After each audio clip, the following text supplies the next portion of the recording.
सत्य है ऐसा हमारा विश्वास है, जिन्हें हम लोग वेद कहते हैं। हमारी प्रथम पुस्तक है जिसे हम लोग अपौरुषेय कहते हैं कि इसने ईश्वर के द्वारा लिखी गई है। कुल मिलाकर उसमें इतना भरा हुआ है कि अगर उससे ही परिपुष्ट करते तो हम वैदिक उपचार में क्या बताया गया है उपचार के लिए, क्योंकि जहाँ समाज है, जहाँ लोग हैं, वहाँ पर परेशानियाँ भी हैं, वहाँ रोग भी हैं, समस्याएं भी हैं। उन समस्याओं से कैसे छुड़ाया जाए अपने आप को, कैसे बचाया जाए अपने आप को, किस तरह का समाज बनाया, ये सब हमारे वेदों में पहले से ही दिया हुआ है। और हम लोग दूसरी ओर मुंह दागते हैं। हमको बताया जाता है जब दूसरे लोग के यहाँ आप सुबह उठ के ऐसे रहेंगे, आप अपने रोग को ऐसे बचाएंगे, आप ऐसी दवा करेंगे, आप इस तरह से करेंगे, जबकि हमारे यहाँ ये सारी चीजें पहले से ही विद्यमान हैं। वास्तव में वैदिक उपचार का मतलब ही यही है कि हम अपने जीवन में आई हुई समस्याएं, चाहे वो रोग हो, चाहे किसी प्रकार की समस्या हो, हम उससे अपने आप को कैसे निजात पा सकते हैं, ये हमारे वैदिक उपचार में बताया गया है। भिन्न भिन्न विधियाँ हमारे यहाँ पहले से मौजूद हैं और सबके अपने अपने सिद्धांत हैं। सबके अपने सिद्धांत होने के बाद भी ऐसा विश्वास होता है कि ये सारी विधियाँ कहीं न कहीं जड़ से दूर हैं।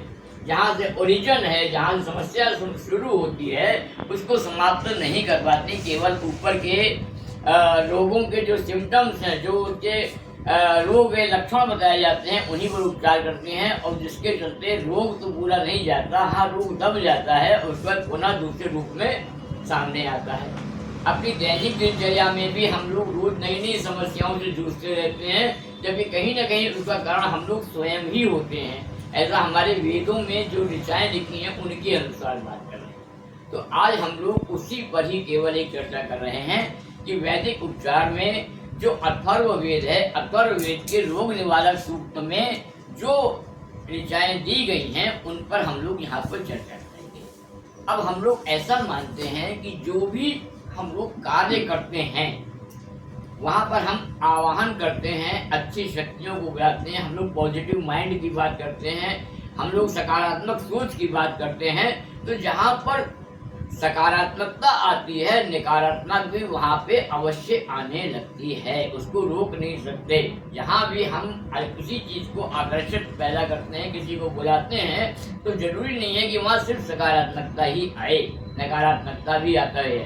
हम लोग इसके सबसे पहले हमारे यहाँ एक विशेष व्यवस्था बनाई गई है दिशा बंद की। हम अपने आप को कैसे सुरक्षित रखें, अभी आगे इस पर बहुत बड़ी चर्चा होनी है।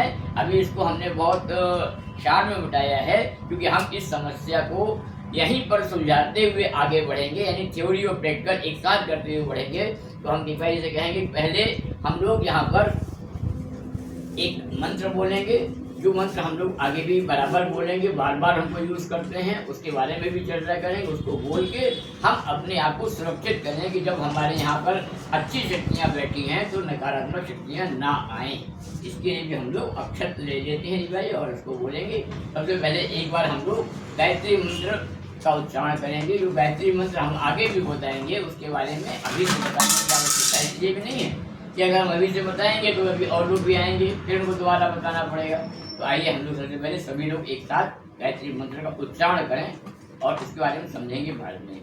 आइए प्रारंभ करते हैं।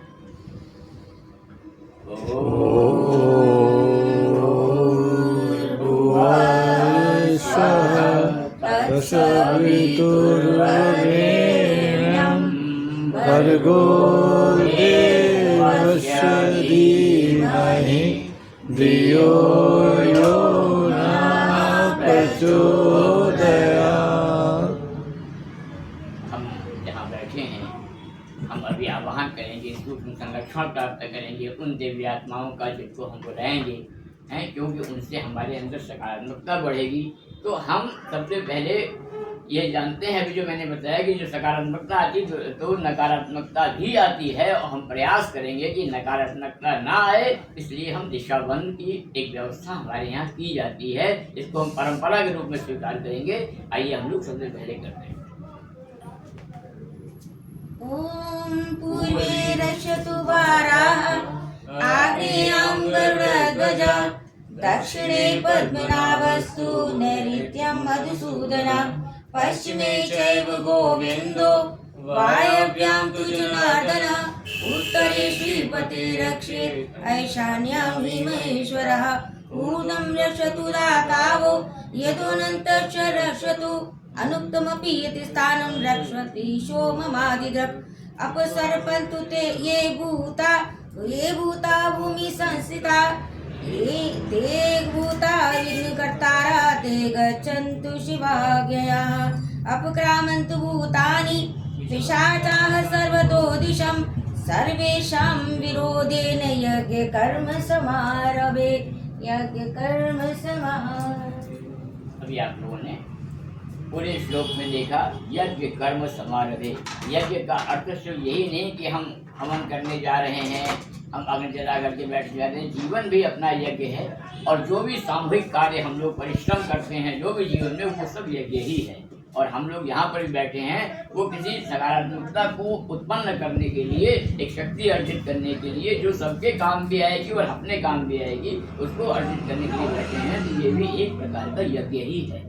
और इस यज्ञ में हमने सबसे पहले अपने को बांध लिया है, जिससे कि अब हम लोग सुरक्षित हैं। हम लोग आराम से अब आगे इसकी चर्चा करना चाहते हैं। अब आगे चर्चा में जो सब्जेक्ट हैं, हम एक एक सब्जेक्ट लेकर के आगे बढ़ना चाहेंगे। कि वैदिक उपचार की उपयोगिता हमने अभी आपको बताई कि वैदिक उपचार की उपयोगिता यही है कि हम अपने आप को कैसे स्वस्थ रखें, हम अपने आप को कैसे बलवान बनाएं, अपनी संस्कृति को बलवान बनाएं, अपने समाज को बलवान बनाएं। हमारे यहाँ रोग शब्द का उपयोग कम किया गया है। हमारे यहाँ रोग को पाप कहा जाता है। हमारे अथर्ववेद में सबसे पहले जो एक ऋचा लिखी हुई है वो लिखी हुई है आवाहितम देव। निकाल दीजिए।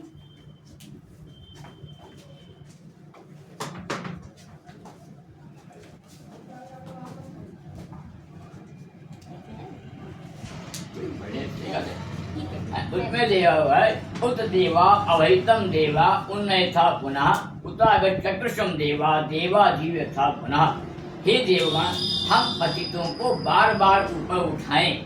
हे देव, हम अपराधियों के अपराध कर्मों को निवारण करें तथा हे देव हमारा संरक्षण करते हुए हमें दीर्घायु बनाएं। हमारे रोग नाम की उसका उपयोग नहीं किया गया है। ऐसा माना जाता है कि जो भी समस्याएं हैं, जो भी नकारात्मकता है, वो वास्तव में रोग ही है। तो हम पहले जो पाप कर्म जो हमसे गलतियां हो जाती हैं उनसे हमको बचना है। और हम आग्रह करते हैं उन देव शक्तियों से, क्योंकि ऐसा हम विश्वास करते हैं कि देव शक्तियाँ हमारे चारों ओर हैं और वो देव शक्तियाँ से ही हम संचालित होते हैं। इसलिए हम उनसे प्रार्थना करते हैं कि वो हमको संरक्षण प्रदान करें और हम आगे अपने जीवन को सार्थक बनाएं। तो अब हम लोग यहाँ पर सार्थकता के साथ साथ अपना इस शरीर को ऐसे ठीक कर। सबसे पहले क्या आता है? शरीर ही आता है। समाज तब आएगा जैसे हम अपने को सुधारेंगे। गुरुदेव ने जैसे कहा है, गुरुजनों ने कहा है कि भाई हम पहले अपना बदलाव करें। जब हम सेल्फ प्योर होंगे तभी हम दूसरों को प्योर कर पाएंगे। तो सेल्फ प्योर होने के लिए क्या करना है? हमको पहले अपने आप को समझना होगा। अगर हम हैं क्या, हम कौन हैं, हमारा शरीर है, ये शरीर क्यों बीमार हो जाता है, क्या कारण होते हैं, इन सबको भी जब तक हम नहीं मालूम करेंगे तब तक हम उसकी ओर आगे नहीं बढ़ पाएंगे। तो हम सबसे पहले कहते हैं कि जो हमारा शरीर है उस शरीर में हम कहाँ हैं। और बचपन में एक छोटा सा खेल हम लोग खेला करते थे। ऐसे याद आता है कि बचपन में कहते थे कि हमको छुओ। जब कोई कहता बच्चा दूसरा छूता था तो बोले तुमने क्या छुआ, तुमने हमारा हाथ छुआ, हमको छुओ। तो व्हाट आई मीन, हम मैं हूँ कहाँ? हकीकत हाथ या पैर वो हम तो नहीं हैं। हाथ मेरे हैं, पैर मेरे हैं, तो लेकिन तो हम कहाँ हैं? तो हम खोजने की ही प्रक्रिया में हम लोग आइए। इधर इधर कर लिए टेक, उधर टेक मत लगाइए, आप पीछे कर जाएंगे। हम देख रहे थे आपको, ऐसे कर लीजिए आप। जो उधर पीछे खुला हुआ है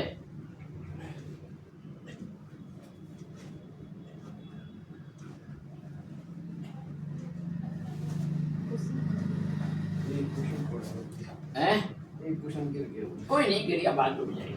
वही हमने देखा है कि हम समझ लगे आप गिर न जाएंगे। तो हम अपने शरीर की संरचना के बारे में बात कर रहे हैं। शरीर की संरचना में हम कहाँ हैं? जैसे एक सामान्यतः एक प्रयोगात्मक दृष्टि से देखा जाए कि अगर किसी का हाथ कट जाता है तो क्या वो मर जाता है? नहीं मरता है, सांप तो नहीं होता है। तो क्या आत्मा का हाथ कट जाता है दूसरे जन्म में, क्या वो बिना हाथ के पैदा होता है? ऐसा भी नहीं होता है। इसका मतलब आत्म तत्व कहीं अलग है और हमारे ये अंग प्रत्यंग जो है, जो हमारे सहयोग के लिए, वो कहीं है। अच्छा भाई ठीक है, हाथ पैर नहीं है तो अब हम कहाँ हैं? हम कहाँ हैं? तो उसको ऋषियों ने भी बताया, हम अपने को भी अनुसरण कर सकते हैं कि हमारा स्थान वास्तव में मस्तिष्क से लेकर के रीढ़ की हड्डी के अंतिम शरीर तक है। हमारी जीव वैज्ञानिक संरचना जो है वो हमें, शरीर संरचना वो ये बताती है कि मोटर नर्व ही हमारे में मेन चीज है।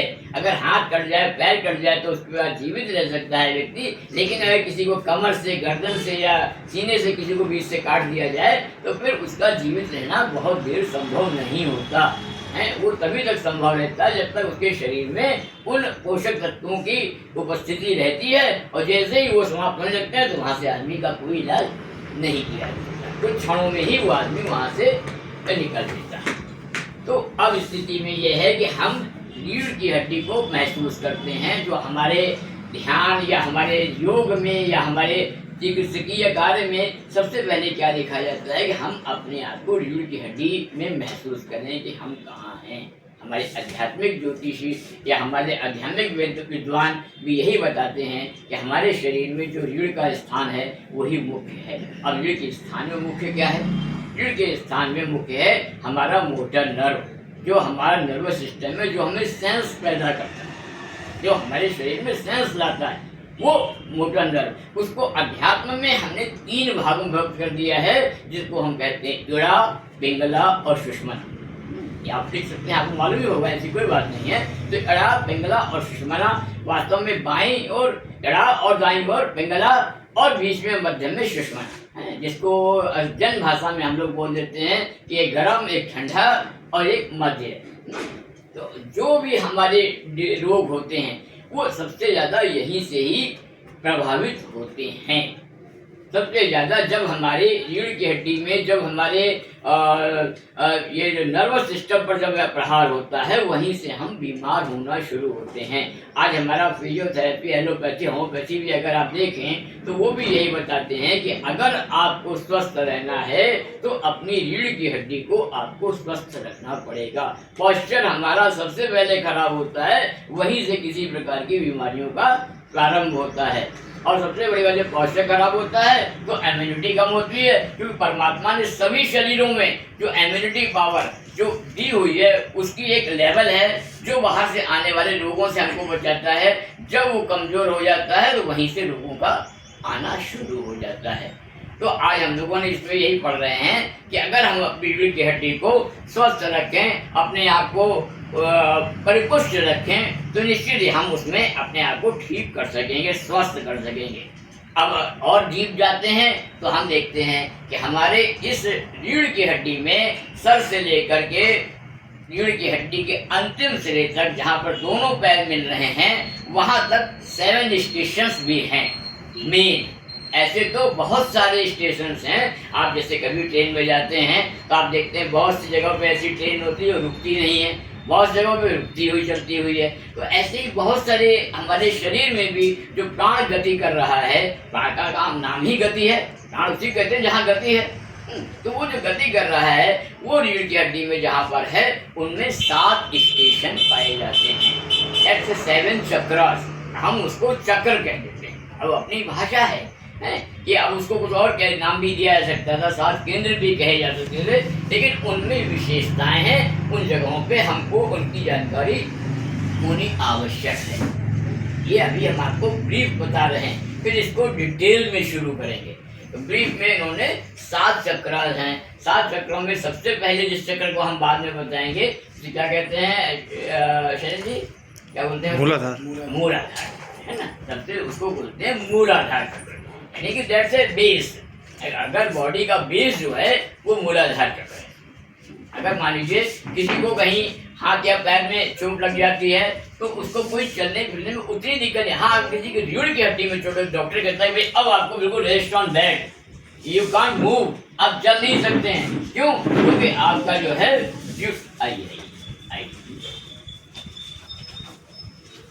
हम लोग यहाँ पर थोड़ा सा देर हो गया आने में, सुबह 9 बजे से ये कार्यक्रम रखा था, है ना। तो उसमें एक तो परिचय देना था, उसके बाद में हम लोग जिस पर चर्चा करने जा रहे थे वैदिक उपचार, उस पर हम लोगों ने चर्चा की और चर्चा आगे बढ़ते हुए यहाँ तक आ गई है कि हमारे शरीर में रीढ़ की हड्डी की क्या क्या उपयोगिता है, रीढ़ की हड्डी में हम लोग क्या महसूस कर रहे हैं। तो उसी पर हम लोग का थोड़ा ज्ञान आपको है ही कि रीढ़ की हड्डी सर से लेकर के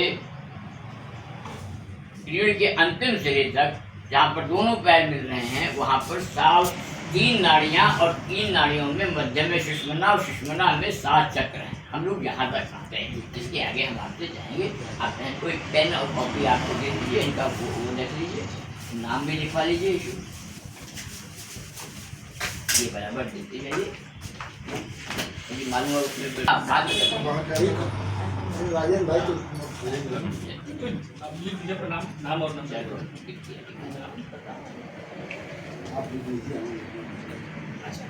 तो कोई बात नहीं, आपके पास ही होगा।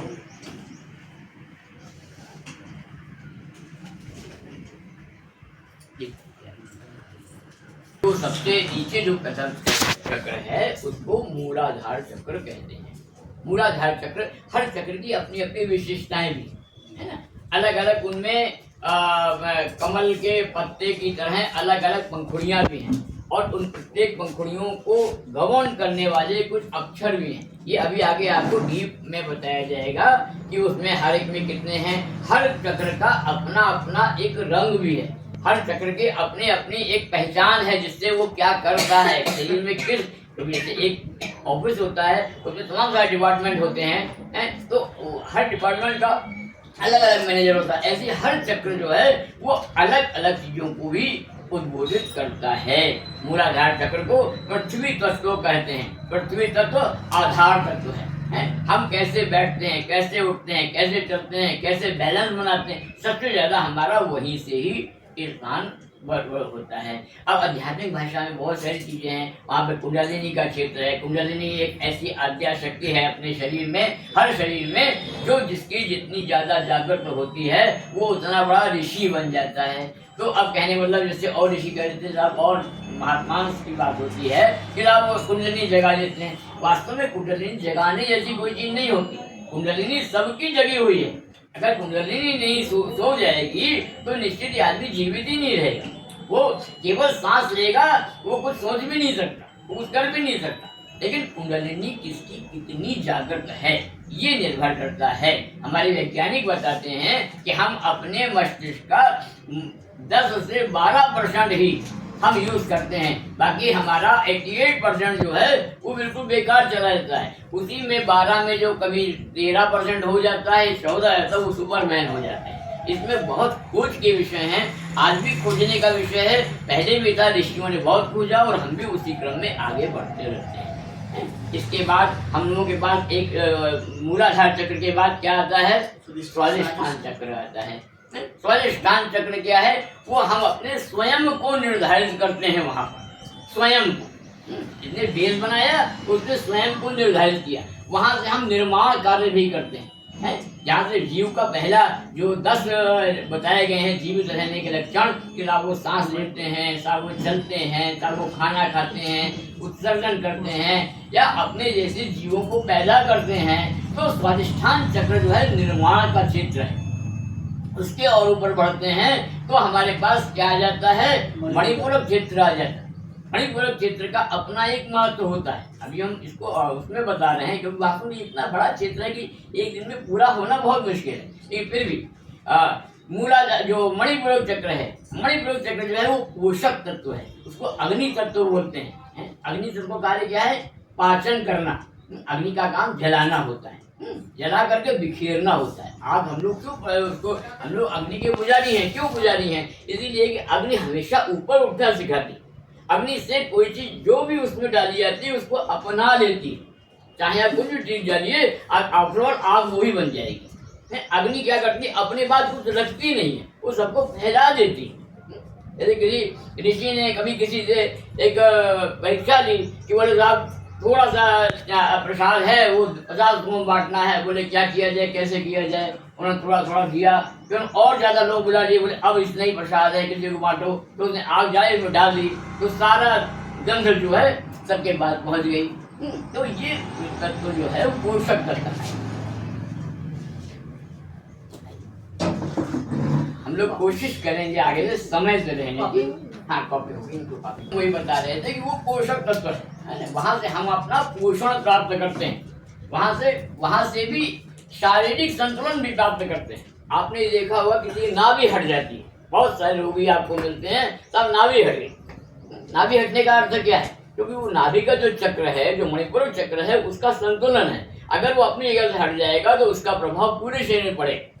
विभिन्न प्रकार की बीमारियां वो उसी से ही होती हैं। इसकी और आध्यात्मिक चर्चा की जाए तो ये एक ऐसा तत्व है जहां से हमने सबसे पहले जीवन प्राप्त किया। ये एक द्वार है, जीव के निकलने के बहुत सारे दरवाजे हैं। जब इससे शरीर से आत्मा निकलती है तो चाहे आँख से निकले, चाहे शास्त्रार्थ से निकले, चाहे कहीं से भी निकले वो है, लेकिन आने का रास्ता जो है वो मणिपूरक चक्र ही है। माँ के गर्भ में जब बच्चा आता है तो उसका सबसे पहले मणिपूरक चक्र ही उसका काम करता है। हमारे जो सिद्ध ऋषि हैं, अभी आगे आप लोग और पढ़ेंगे उसमें, क्योंकि आपको सब पढ़ना ही होगा कि उसमें दूरस्थ चिकित्सा जो करते हैं, आदमी दूर कैसे भेजता है, वैचारिक माध्यम से तो भेजता ही है, जिससे हम लोग आज्ञा चक्र कहते हैं, अभी आगे पढ़ेंगे। लेकिन जो परगमन करते हैं जो ऋषि, उनका मणिपूरक चक्र सबसे ज्यादा जागृत होता है। अगर अभी आपको साधना कराई जाएगी, अगर आप शायद कर पाएंगे तो हमें अच्छा लगेगा। आप अपने आप को इस नाभि चक्र से ही बाहर निकाल सकते हैं और उससे ही अंदर आ सकते हैं, कि आने जाने का रास्ता यही है। बाकी सारे चक्र जो हैं वो निकलने के रास्ते तो हैं, लौट के आने के रास्ते नहीं। अगर वो निकलने के रास्ते, लौट के आने के रास्ते होते तो बहुत से लोग मरने के बाद तुरंत जिंदा हो जाएगा। सिर्फ आने का एक ही रास्ता है, वो है नाभि। और वो ऋषि लोग बहुत से जो ऐसा करते हैं, आपने ऐसे ऋषि पढ़ेंगे कि वो यहाँ पर भी हैं और दूसरी जगह भी मौजूद हैं। वो साधना है, वो साधना मणिपुर चक्र की ही साधना। मणिपुर चक्र के द्वारा हम अपने आप को इस शरीर से निकाल करके अपने आप को देख भी सकते हैं। ये आगे आगे आध्यात्मिक चर्चा में आएगा, जब हम लोग दूसरों का इलाज करने की बात करेंगे, जब हम उसमें देखेंगे कि हमारा कोई मित्र, मान लीजिए बोतल दे दो, बोतल रख दिया, अगर हमारा कोई मित्र मान लीजिए कहीं बाहर विदेश में भी कहीं पे बीमार है और हम यहाँ से बैठ करके उसको हम वाइब्रेशन देना चाहते हैं या उसके पास पहुँचना चाहते हैं, वो हम मणिपुर चक्र के द्वारा ही करते हैं, वो सिद्ध करते हैं। और ये सामान्यतः सिद्ध करने की बात तो अलग है, कभी कभी ये अपने आप भी सिद्ध होते हैं। सामान्यतः एक माँ के लिए बच्चे के प्रति ये चक्र अक्सर जागृत रहता है। आपने बहुत सारे संस्मरण पढ़े होंगे कि किसी बेटे को या किसी प्रिय को कहीं कोई चोट लगी, घर में बैठी स्त्री को तुरंत धड़कन शुरू हो जाती है, तुरंत परेशान हो जाती है, तो मालूम पड़ जाता है कि हाँ कहीं कुछ गड़बड़ है। ऐसी बहुत सी घटनाएं, एक दो घटनाएं नहीं है, ये सारा वो मतलब अनचाहे में जब ये चक्र जागृत हो जाते हैं। क्योंकि इन चक्रों के जागृत करने की विधा जरूर है, लेकिन इस प्रकृति में इतने खेल हैं कि कब किसका कौन सा चक्र जागृत हो जाए। एक कक्षा में 10 विषय पढ़े जाते हैं, 50 विद्यार्थी होते हैं। कोई मैथ्स में बहुत आगे होता है, कोई इतिहास में बहुत आगे होता है, कोई इंग्लिश बहुत अच्छी होती है। पढ़ाने वाला टीचर एक ही चीज पढ़ा रहा है, सबके कान में उसी तरह जा रहा है, सबके मस्तिष्क में उतना ही समझ में आ रहा है, लेकिन वो अपने आप जागृत हो जाता है। तो ये तो यहाँ हम लोग अभी मणिपुर चक्र की बात कर रहे थे, जो अग्नि तत्व प्रधान है, और वो जो है वो हमारे शरीर को संतुलन के साथ साथ हमारे आगमन पुनरागमन पर भी उसका पूरा कमांड होता है। उसके आगे बढ़ते हैं तो कौन चक्र आता है, मणिपुर अनाहत चक्र। अनाहत चक्र का अपने आप में नाम ही उसका अनाहत है, क्योंकि 2 प्रकार की ध्वनियां हैं, एक आहत एक अनाहत। एक तो टकराने से पैदा होती है, एक बिना टकराए ही पैदा होती है। तो वो जो अनाहत है वो प्रेम का प्रतीक है, उसमें कंपन ज्यादा है, वो वायु तत्व कहलाता है। यहाँ से वायु तत्व होने के कारण वो ज्यादा सूक्ष्म है, इसलिए प्रेम के हिलोरे, किसी को देखते ही एक मन प्रफुल्लित हो जाना, किसी को देखते ही घृणा आ जाना, किसी को देखते ही क्रोध आ जाना, ये वही से प्रारंभ होता है। ये जैसे जैसे बढ़ते जा रहे हैं भाई, सबसे पहले हमने सबसे नीचे मूलाधार देखा, ठोस है, बहुत कठोर है, बिल्कुल अपने आप में जमा हुआ, जो उसकी आदतें बड़ी हुई हैं उसको जाकर करना पड़ता है, कुंडली ऊपर ले जानी पड़ती है, 50 जो। उसके आगे स्वादिष्ठान है, वो उससे सूक्ष्म हो गया, जल हो गया। जब जल हो गया वो ढीला रहता है, वो निर्माण कार्य भी खूब कर रहा है, जगह जगह तमाम चीजें उसकी गतियां ज्यादा हैं। उसके और आगे बढ़े तो मणिपुर और सूक्ष्म हो गया, अग्नि आ गया, अग्नि से और आगे बढ़े वायु आ गया, ये और सूक्ष्म है। इसीलिए प्रेम की परिभाषा, प्रेम के लिखे ग्रंथ, प्रेम के ऊपर विषय तमाम लिखे हुए हैं, तो सबसे ज्यादा विरल है, सबसे आसान है। तो और आगे जो बढ़ते हैं यहाँ से अध्यात्म शुरू हो जाता है, यहाँ से ब्रह्म शुरू हो जाता है। ब्रह्म सबसे पहले मस्तिष्क की चीज होती है, सोचना, विचारना, अनुभव करना, अनुकरण करना, तो वो यहाँ से, तो यही की इसके निगेटिव जो इतना पॉजिटिव होता है निगेटिव भी, जैसे उसने नाभि पोषित भी कर रही है तो नाभि हटने पर रोग भी पैदा कर रही है। ऐसे यहाँ पर क्या है, यहाँ पर अगर प्रेम है, यहाँ पर अगर ज्ञान है, यहाँ पर अगर अनुभव है, तो यहाँ पर क्रोध भी है। क्रोधी व्यक्ति का हमेशा गला खराब होता है। क्रोध अगर आएगा तो आपका विशुद्ध चक्र गड़बड़ हो जाएगा, तो आपका गला खराब हो जाएगा, चीखने लगता है यार। ऐसे मंजर सामने आने लगे हैं, लोग गाते गाते चिल्लाने लगे हैं, ये स्थितियां आ जाती हैं। किस तरह से आदमी जो है उस पर वशीभूत हो जाता है। और अगर इस चीज को सुधार लिया जाए, वैदिक उपचार में यही हमारा वैदिक उपचार बताता है कि अगर हम इसको सुधार लेंगे, अगर हम क्रोध नहीं करेंगे तो हमें थायराइड नहीं होगा। अगर हम क्रोध नहीं करेंगे तो आगे उसका असर अगर हृदय पर नहीं होगा तो हमारी सांस नहीं फूलेगी। अगर हमारा क्रोध ज्यादा करेंगे, हमें ब्रेन हेमरेज हो जाएगा, पैरालिसिस हो जाएगा, उससे हम लोग बचा पाएंगे। तो इन चीजों का असर अलग अलग है। और उसके बाद और विरल जब हम पहुंचते हैं तब हमारा आज्ञा चक्र प्रारंभ होता है। आज्ञा चक्र की विशेषताएं सामान्य से सबको पता है। हर ज्योतिष, हर ऋषि, हर पूजा में आदमी यही बोलता, आँख बंद करके बैठिए और अंदर महसूस कीजिए, देखिए दोनों आँखों के बीच में। तो ये क्या है, ये लाइट एनर्जी का उपयोग है। इस सिर्फ लाइट एनर्जी ही नहीं है, जिसमें और एनर्जीज भी हैं। हम लोग को दिखता है आँख से, तो हम लोग चाहते हैं बस यही सब कुछ है।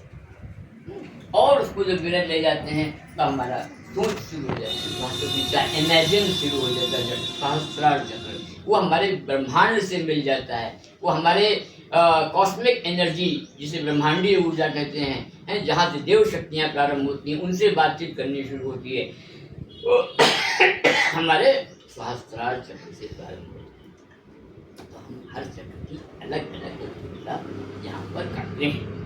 अब हम एक एक चक्र पर इसके आगे बढ़ेंगे। जब हम लोग चक्र परिचय पढ़ेंगे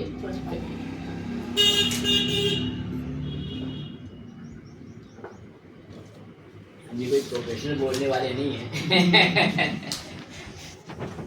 तो हम लोग अपने शरीर शोधन की बात कर रहे हैं। शरीर शोधन में अभी हमने जो पढ़ा उसमें यही चक्रास पढ़े, और चक्रास के पहले जो हमने एनर्जी पॉइंट जिसे कहते हैं, कहाँ कहाँ पे हम लोगों को कितनी शक्ति रहती है पूरी बॉडी में, तो इसके लिए हम लोग आगे पढ़ेंगे 24 मर्म स्थल। हमारे शरीर में 24 स्थान ऐसे हैं जहाँ से हम ऊर्जा को लेते हैं, ग्रहण करते हैं, या कुछ अंगों के द्वारा हम ऊर्जा को देते हैं। तो दूसरा शरीर में उन 24 स्थानों से विशेष जो है वो अंदर अपने आप को ग्रहण करता है। तो सारा खेल ऊर्जा का है। अभी हमने जो बताया कि ऊर्जा का स्तर जहाँ कम है वहाँ रोग है, जहाँ ऊर्जा का स्तर अच्छा है वहाँ पे रोग नहीं है, वहाँ पे स्वास्थ्य है। इम्यूनिटी पावर जिसे कह लीजिए, आप विल पावर कह लीजिए, अभी आगे इनमें भेद है, लेकिन कुल मिला के ये एक ही ग्रुप की चीजें हैं। हर परमात्मा ने हर शरीर में जो रोग से लड़ने की क्षमता पैदा की है, क्योंकि जिस परमात्मा न किसी का शत्रु है न किसी का मित्र है, वो बराबर। उसने एक स्वस्थ आदमी पैदा किया है तो उसने रोग भी पैदा किया। उसने ये नहीं कहा कि भाई इसको पैदा किया है बड़ा अच्छा, इसके आसपास लोग मत लाओ, ऐसा कुछ नहीं।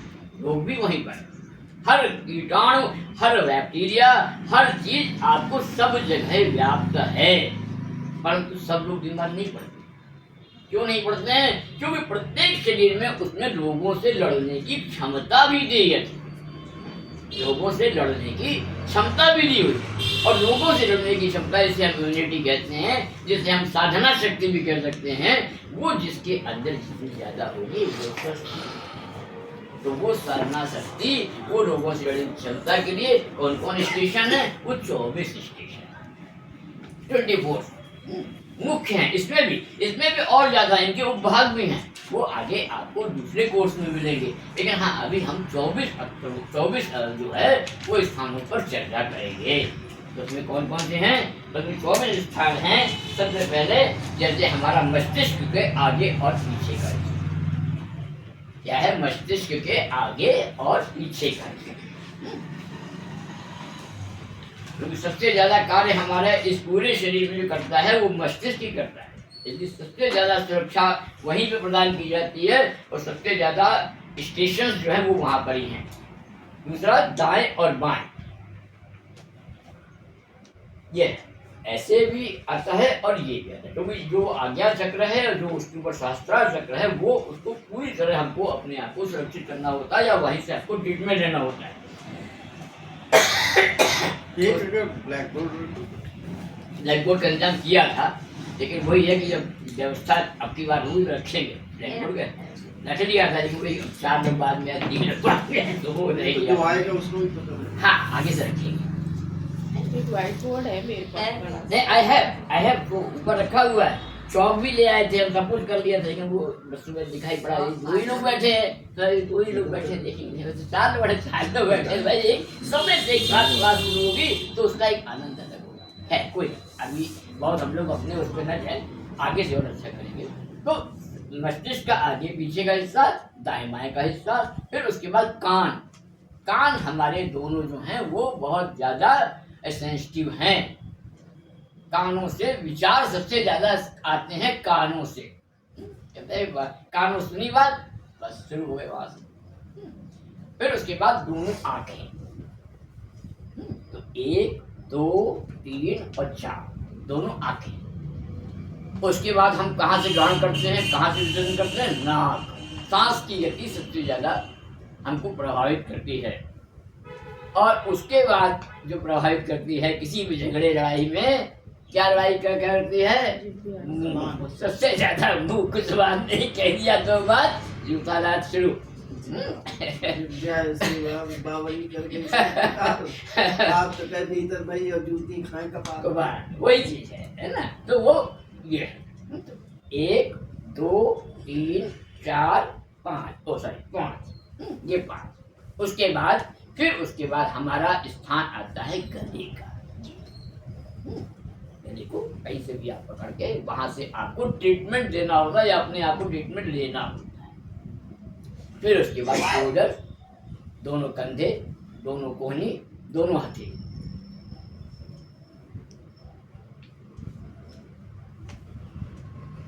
एक 2 3 4 5 6 7 8 9 और 10 ये हो गए, है ना? 24 हैं, इनको विशेष ध्यान रखना होगा। आगे आपको सबसे ज्यादा इस पर ध्यान रखना होगा कि इससे कैसे हम लें और कैसे अपने आप को लें, दोनों चीजें हैं। फिर उसके बाद में हमारा सीना,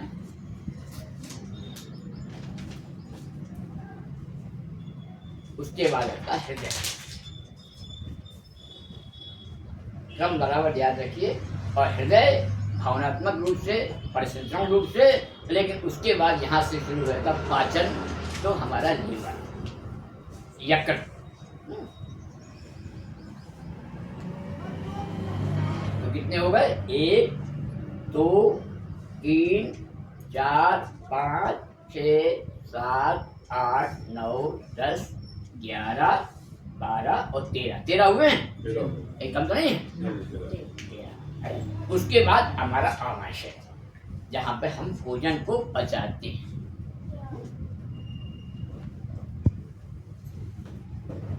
फिर नाभि के ऊपर का पूरा हिस्सा, ये छोटी आंत का स्थान, पैंक्रियाज वगैरह सब वो यहाँ पर अलग हो जाता है। फिर नाभि के नीचे का हिस्सा, जैसे केड़ू बड़ी आंत, वो सारी उसी से कवर अप। उसके बाद कूल्हे, दोनों घुटने और पैर के पंजे। कितने हो गए भाई?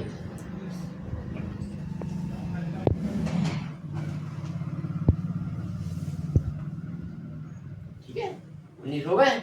अब उसके बाद यहाँ से हम अपने शरीर के बाद क्या है? के बाद घुटने घुटने, घुटने के बाद पैरों के पंजे। 19 हो गए। 19 हो गए। अब आपके पास बची 19 और 5 24। 5 कौन कौन से हैं? ये हमारी चक्रास हैं, नीचे के, ऊपर के नहीं। एक तो ये विशुद्ध चक्र, विशुद्ध चक्र, हृदय चक्र, मणिपुर चक्र। अच्छा मतलब आज्ञा और शास्त्रार्थ को छोड़ के। हाँ, उनको छोड़।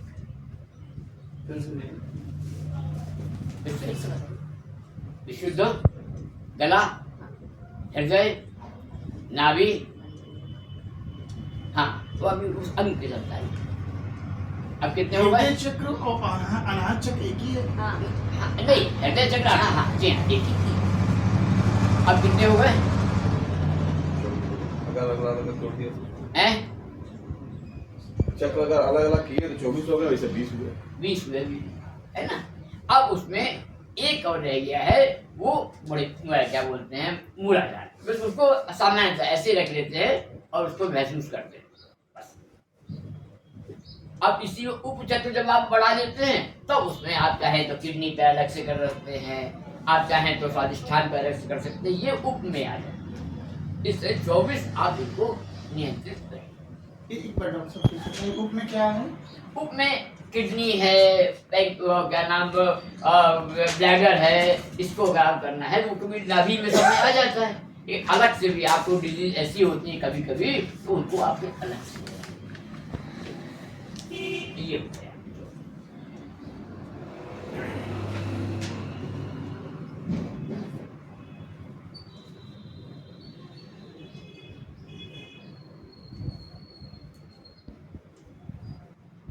जब आप वैदिक उपचारक बनने जाते हैं, जब भी आप वैदिक उपचार करते हैं, तो आप किसी भी रोग के लक्षण देखने के साथ साथ उसका ओरिजिन कहाँ से हुआ है, इसकी खोज करना आपको जरूरी होती है। जैसे एक एलोपैथ डॉक्टर के पास जब आप जाते हैं, आपने कहा कि साहब हमारे जो है घबराहट हो रही है, ब्लड प्रेशर चेक करो भाई पहले, हैं?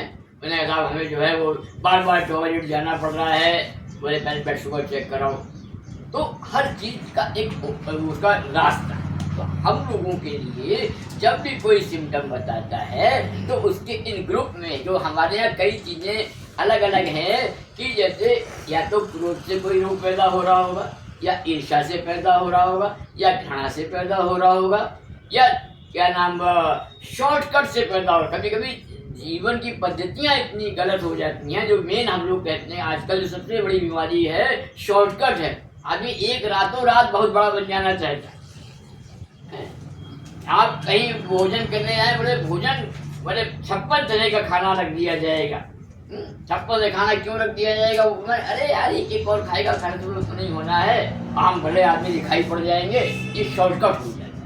उसमें क्या होता है, आदमी जब खाने खड़ा होता है आदमी के भोज में उन्हें सब एक साथ मिला लिया, एक और में पूरा अचार चला गया, है मालूम हुआ कि रायता मिल गया, सब्जी के अंदर आई करने लगा। तो ये क्या है, ये शॉर्टकट की चीज है। आदमी तुरंत खा लेना चाहता है और उसके बाद में चल देना। पहले क्या था, हम लोग बैठते थे एक जगह, एक जगह पर सारा सामान रखा गया, उसको क्रम सिखाया, महसूस करता था आदमी कि हमने खाया है, हमारा शरीर पुष्ट हो रहा है, हमारा ये हो रहा है, वो सब चीज सामने। पानी बेटा दे दो, ये लीजिए बेटा, ऊपर जो बॉटल। फल की तैयारी आपको सबसे ज्यादा करनी होती है अगर आप एक वैदिक उपचारक बनने जा रहे हैं तो।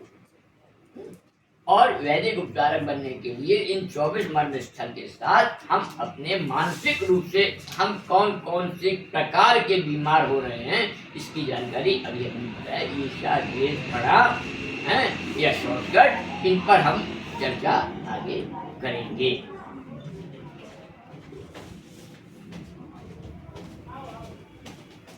वैसे 3 तरह की बीमारियां होती हैं। हाँ, वैसे मेन 3 ग्रुप हैं आयुर्वेद के हिसाब से, दैहिक, भौतिक और दैहिक, भौतिक और दैहिक, भौतिक। हाँ,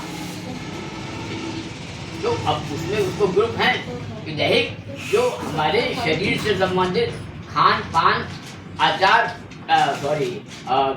खान पान और हमारे पोषण तत्वों से संबंधित चिंतन हैं। चिंतन भी उसमें। हाँ दैहिक दैहिक हमारा लिया जाता है। दृष्टिकोण क्या है उसकी, हम्म? भाव क्या है, वो भी आता है। जो भाव आएंगे तो भाव में तो फिर मानसिक हो जाएगा, है ना, वो दैविक में आ जाएंगे, विचारों में आ जाएंगे। और फिर कुछ हम लोगों के अलग के जीवन भौतिकता के साथ साथ, क्योंकि हम जिस वातावरण में रहते हैं, जिस देश में रहते हैं, जिस समाज में रहते हैं, उसके तरह के हमारा अपना शरीर होता है, उसके अनुसार भी हमें कौन सा क्या चीज, कौन सा रोग है और कौन सा रोग नहीं है।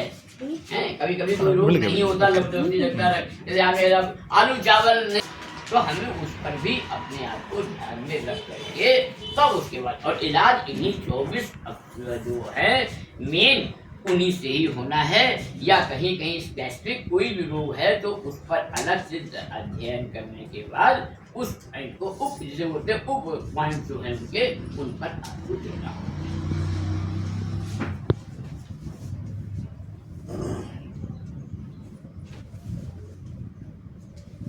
अब हम लोग जब इलाज पर ही आ गए हैं तो इलाज पर एक और चीज ध्यान रखनी है आपको, हर व्यक्ति के चारों ओर का वातावरण भी उसके रोग का कारण बनता है, जिसे हम लोग ऑरा बोलते हैं। ऑरा एक शब्द है, ऑरा। ऑरा क्या है? हर शरीर में, हर वस्तु में, दुनिया में उसके चारों ओर व्याप्त एक मैग्नेटिक फील्ड का नाम ऑरा होता है। आपने कैलेंडर्स या फोटोज देखे होंगे चित्र देवताओं के, तो उसमें पीछे एक चमकदार स्थिति दिखाई पड़ती है कि साहब हाँ वो विष्णु जी बैठे हैं तो चारों ओर किरणें निकली हुई हैं। ये चित्रात्मक जो बताई गई है, वास्तविकता यही है कि हर व्यक्ति के अंदर एक ऑरा होता है, वो देव शक्तियाँ होती हैं, उनमें बहुत ज्यादा ऑरा होता है। जो भी देव शक्ति है, इसके लिए वैज्ञानिक प्रयोग किए गए कि एक रशियन वैज्ञानिक कॉर्लियन उनका नाम था, उसमें जिक्र किया गया है कि उन्होंने एक ऐसा यंत्र तैयार किया, एक ऐसा कैमरा तैयार किया जिसमें उन किरणों के फोटो खींचे जा सकते थे। तो उन्होंने महसूस किया कि जब कैमरा लगाया कि एक बीमार व्यक्ति पर लगाया कि वो थोड़ी थोड़ी देर में वो किरणें उसकी बढ़ जाती थी, थोड़ी थोड़ी देर में कम हो जाती थी। तो उन्होंने जब और आगे उसको चेक किया कि जब उसके अंदर रोग की स्थिति बढ़ती थी, परेशानी की स्थिति बढ़ती थी, तो वो कम हो जाती थी, और जब वो स्वस्थ होता था तो उसकी किरणें वो और अच्छी समृद्ध हो जाती। और धीरे धीरे उन्होंने देखा कि उसमें एकाएक वो किरणें जम गई, गायब हो गई उसके शरीर के पास।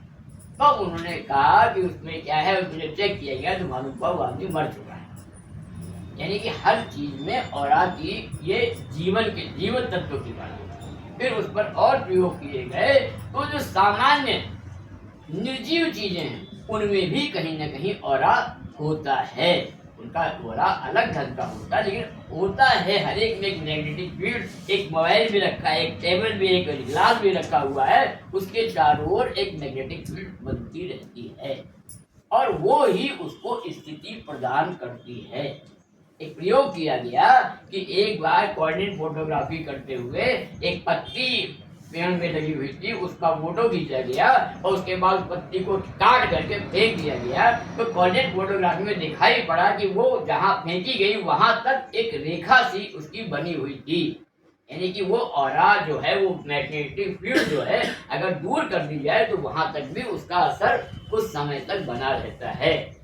इससे उन्होंने सूक्ष्म शरीर के भी फोटो खींचे, प्रेतों के भी शरीर खींचे, फोटो खींचे हैं कि एक आदमी को उन्होंने बैठाला चेयर पर और उसका फोटो लिया और उसको हाथ तुरंत हटाकर फिर उसी जगह खाली स्थान पर फोटो लिया, तो कुछ समय तक वही फोटो उसी तरह का बना हुआ व्यक्ति उस फोटो में आ जाता है।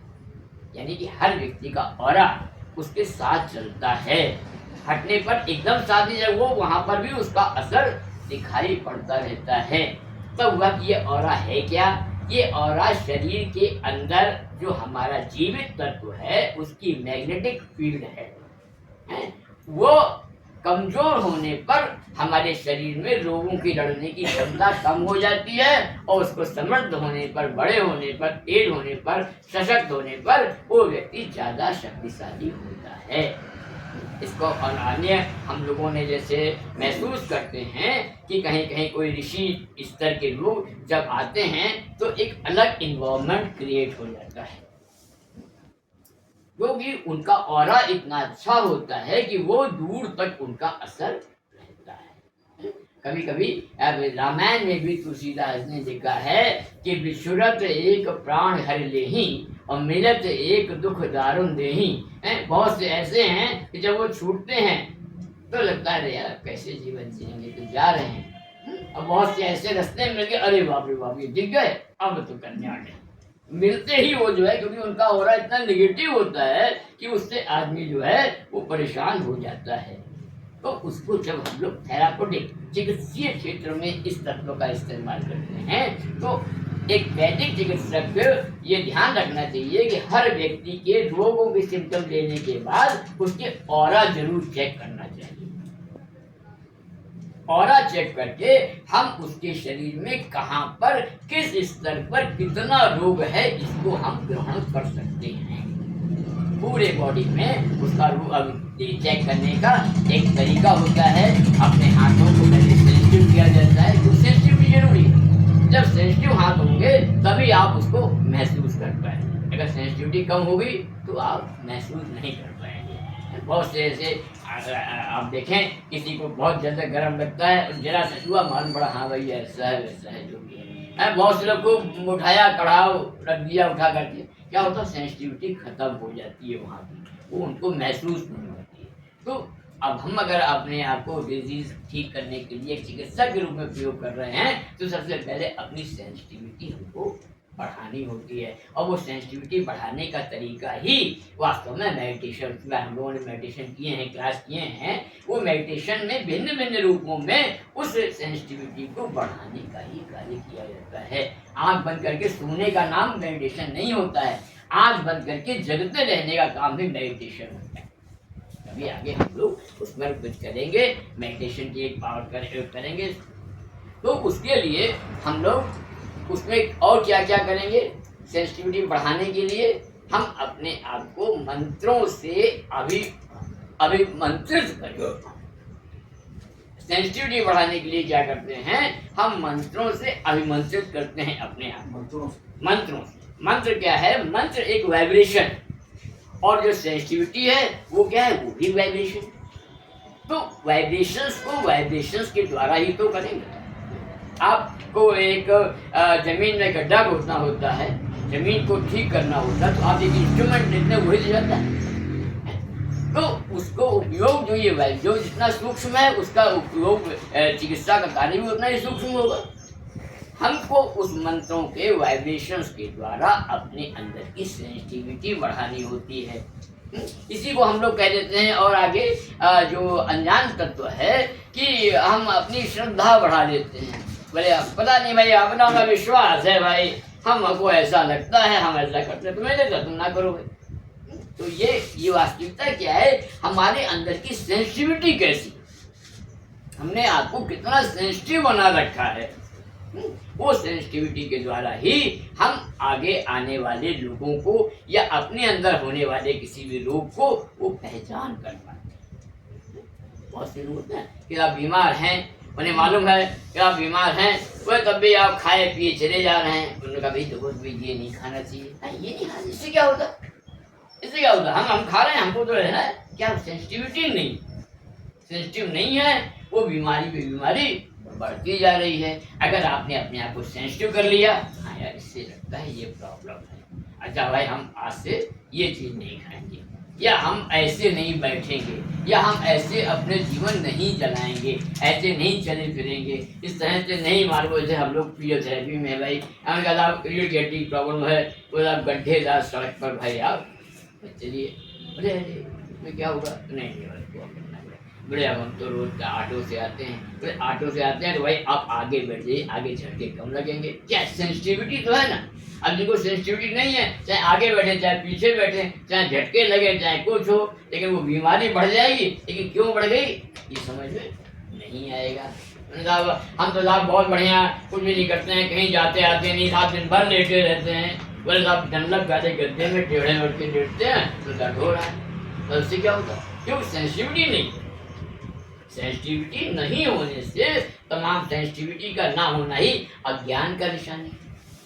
हर चीज में वही आध्यात्मिक क्षेत्र में हम लोग भाई ज्ञान की बात क्यों करते हैं? जो अज्ञानी व्यक्ति ही तो गलत काम कर जाता है, और अज्ञान के चलते जो गलत करेगा तो उसका परिणाम भी गलत ही होगा। जो गलत बात का परिणाम होगा गलत होगा, इसी का नाम रोग है, इसी का नाम समस्या है, इसी का नाम संकट है। भाई कहीं ना कहीं कहते हैं, अभी आपको बता सकते हैं कि किसी भी आध्यात्मिक चर्चा की बात है, हर समस्या का कारण व्यक्ति स्वयं ही होता है। कोई समस्या बाहर से नहीं आती। समस्याएं तो बाहर बढ़ी ही हुई हैं। जब हमारे अंदर कहीं ना कहीं उससे लड़ने की, समझने की, उसको व्यवस्थित करने की क्षमता कम हो जाती है, वही बीमारी बढ़ जाती है।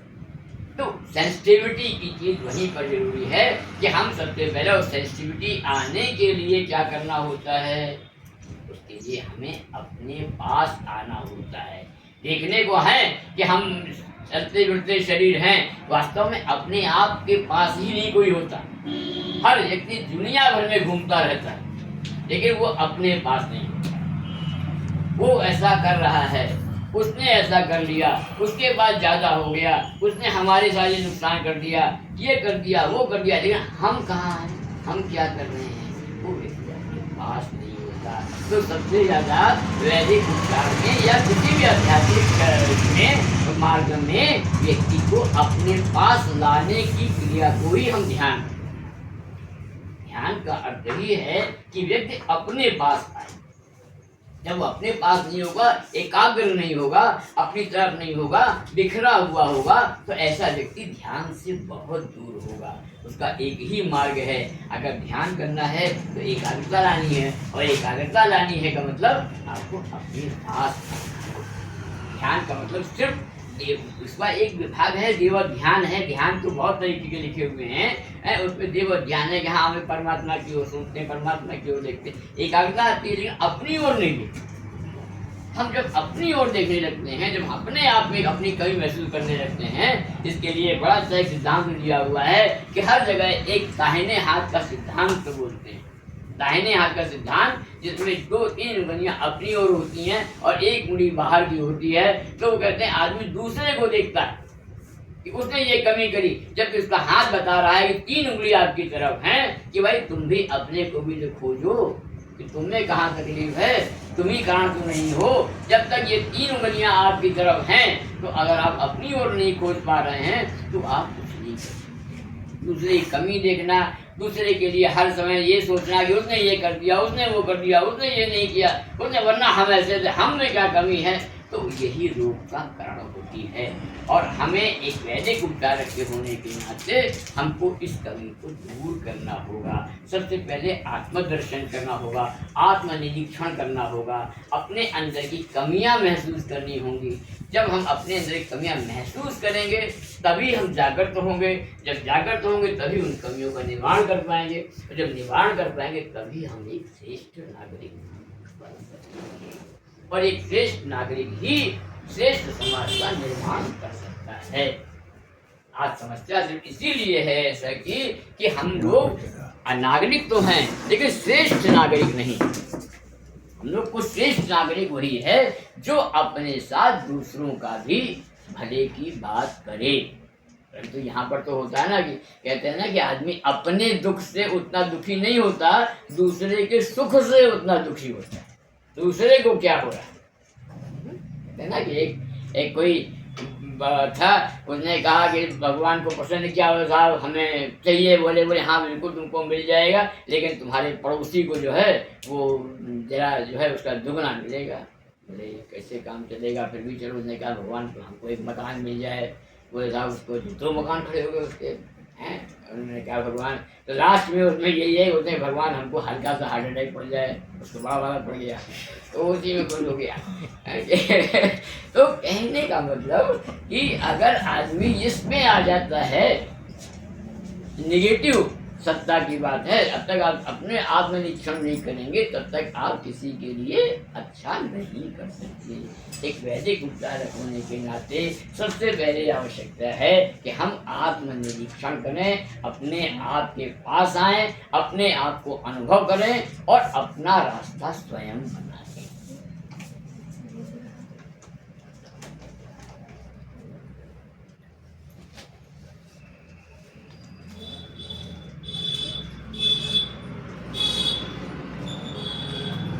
औरा की बात अभी हम लोग कर ही रहे थे।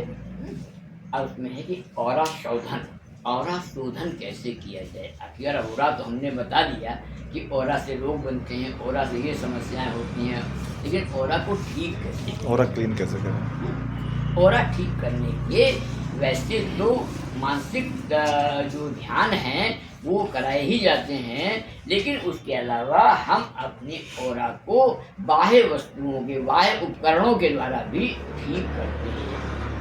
प्राणिक हीलिंग में विशेषता, इसमें विशेषता दी गई। सबसे ज़्यादा महत्व हमारी जितनी पैथियाँ हैं, रेकी हो, चाहे वैदिक हो, चाहे प्राणिक हीलिंग हो, चाहे कोई भी और साइकोलॉजिकल ट्रीटमेंट्स हो, उनमें यह है कि बाह्य उपकरणों के द्वारा हम ओरा को, अपने आप को ठीक करते हैं। ओरा को ऐसा मानते हैं जैसे हमारे शरीर से निकलने वाली किरणें जितनी सही होंगी वो ही हमारा ओरा कहलाएगा। वो आपस में जब उलझ जाती हैं, जैसे हमारे बाल हैं, अगर बाल कढ़े हुए होते हैं तो निश्चित ही हम एक स्वस्थ और अच्छे लगते हैं। लेकिन किसी के बाल उबड़ खबड़ बिल्कुल हो, क्या कह रहे यार कैसे आदमी है, तो बिल्कुल कैसे बैठ रहे हो, तो क्या औरा वहाँ से खराब होता है। तो हम क्या करते हैं, कंघा करके उसके बालों को ठीक करते हैं। इस तरह से हम लोगों को इसमें विशेषता करनी होती है कि हाथों के द्वारा, अपनी उंगलियों के द्वारा, अपनी हाई कॉन्शियसनेस के द्वारा उनको हम ठीक करने का प्रयास करते हैं। पहले अभी हम बताया अनुभव करते हैं। अनुभव कैसे करते हैं? अनुभव तो हम जब चेक करते, सेंसिटिविटी अपनी बढ़ा देते हैं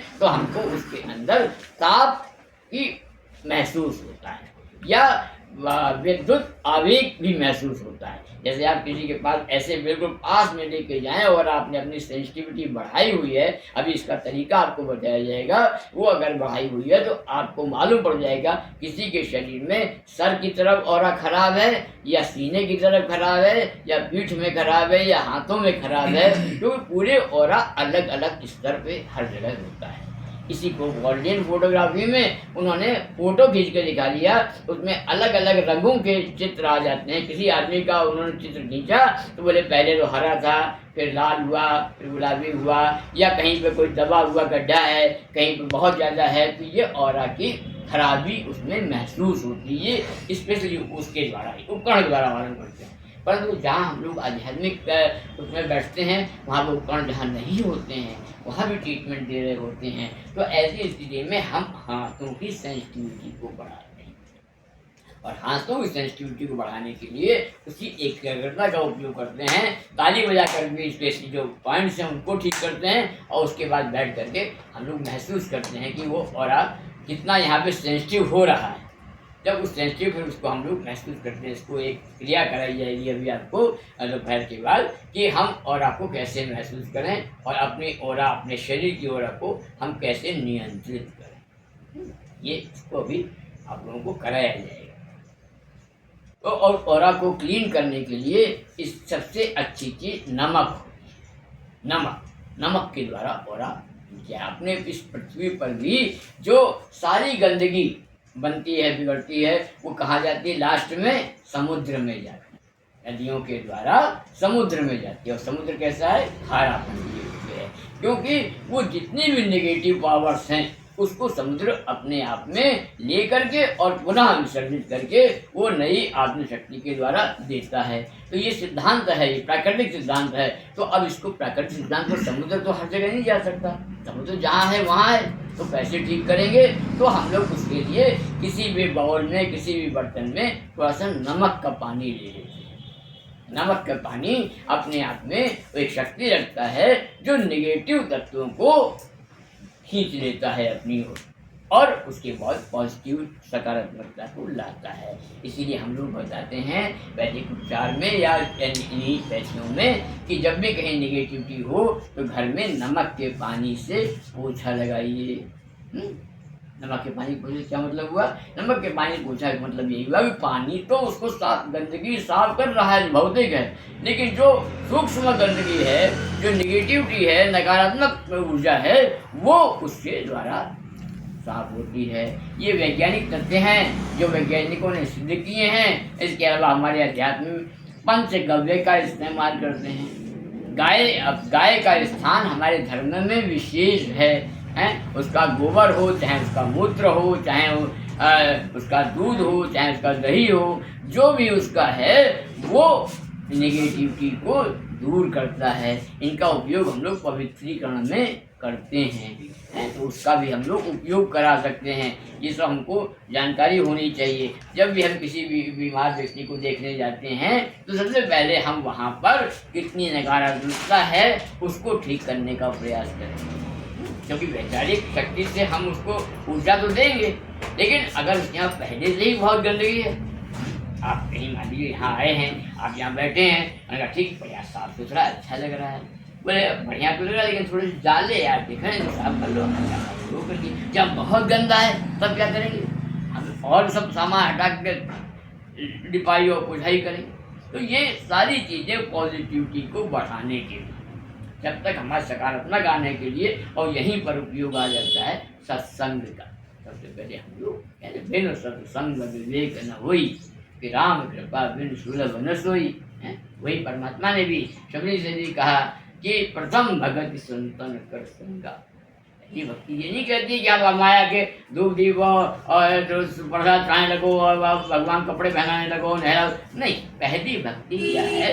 सत्संग है, सच्चे लोगों का साथ है। सच्चे लोगों का साथ का मतलब नहीं कि दाढ़ी वाले और जटाधारी और महात्मा जी और गेरुए वस्त्र पहने उन्हीं का साथ, यह आवश्यक नहीं है। सत्य का साथ देने वाले जो सकारात्मकता की बात करते हैं उनके साथ बैठना, उनके साथ वार्तालाप करना, उनके द्वारा सोच निर्धारित करना। जैसा जैसा संग होगा वैसे वैसा अंग होगा। अगर आप अच्छे कोई बड़ा भला लड़का है उसको 4 दिन किसी जुआड़ियों के और शराबियों के साथ बैठा दीजिए, आपको अंतर दिख जाएगा। कुछ दिन में वो अच्छे लड़का वो मालूम आपकी हो जुआड़ी शराबी वो भी हो गए। लेकिन अगर आप किसी अच्छे लोगों में बैठा दीजिए तो क्या होगा? उसमें अच्छे गुण भी आने शुरू हो जाएंगे। बात अलग है जो आप बहुत से उसमें कह सकते हैं तो आप जुआड़ू घर में फटाफट आ जाते हैं, अच्छे लोग देर में आते हैं। तो वो सकारात्मकता और नकारात्मकता का प्रभाव है। नकारात्मकता जल्दी आती है, सकारात्मकता को आने में समय लगता है। हर अच्छी होने में टाइम लगता है। एक मकान को बनाना हो तो आपको बहुत टाइम लगता है उसको बड़ा करने में, अगर गिराना हो तो एक बार बुलडोजर लगा दीजिए उतार दीजिए। एक बड़ा अच्छा सा उदाहरण कहलाता है कि आप 1 मन दूध अगर आपके पास है और आपको 1 किलो शक्कर दी जाए कि इसको मीठा कर दो तो मीठा नहीं हो पाएगा, शक्कर पर्याप्त नहीं है। लेकिन अगर 50 ग्राम खटाई डाल दो तो फट बुलझ जाएगा। नकारात्मकता का असर ज़्यादा होता है। इसका मतलब ये नहीं कि सकारात्मकता कुछ कर नहीं सकती।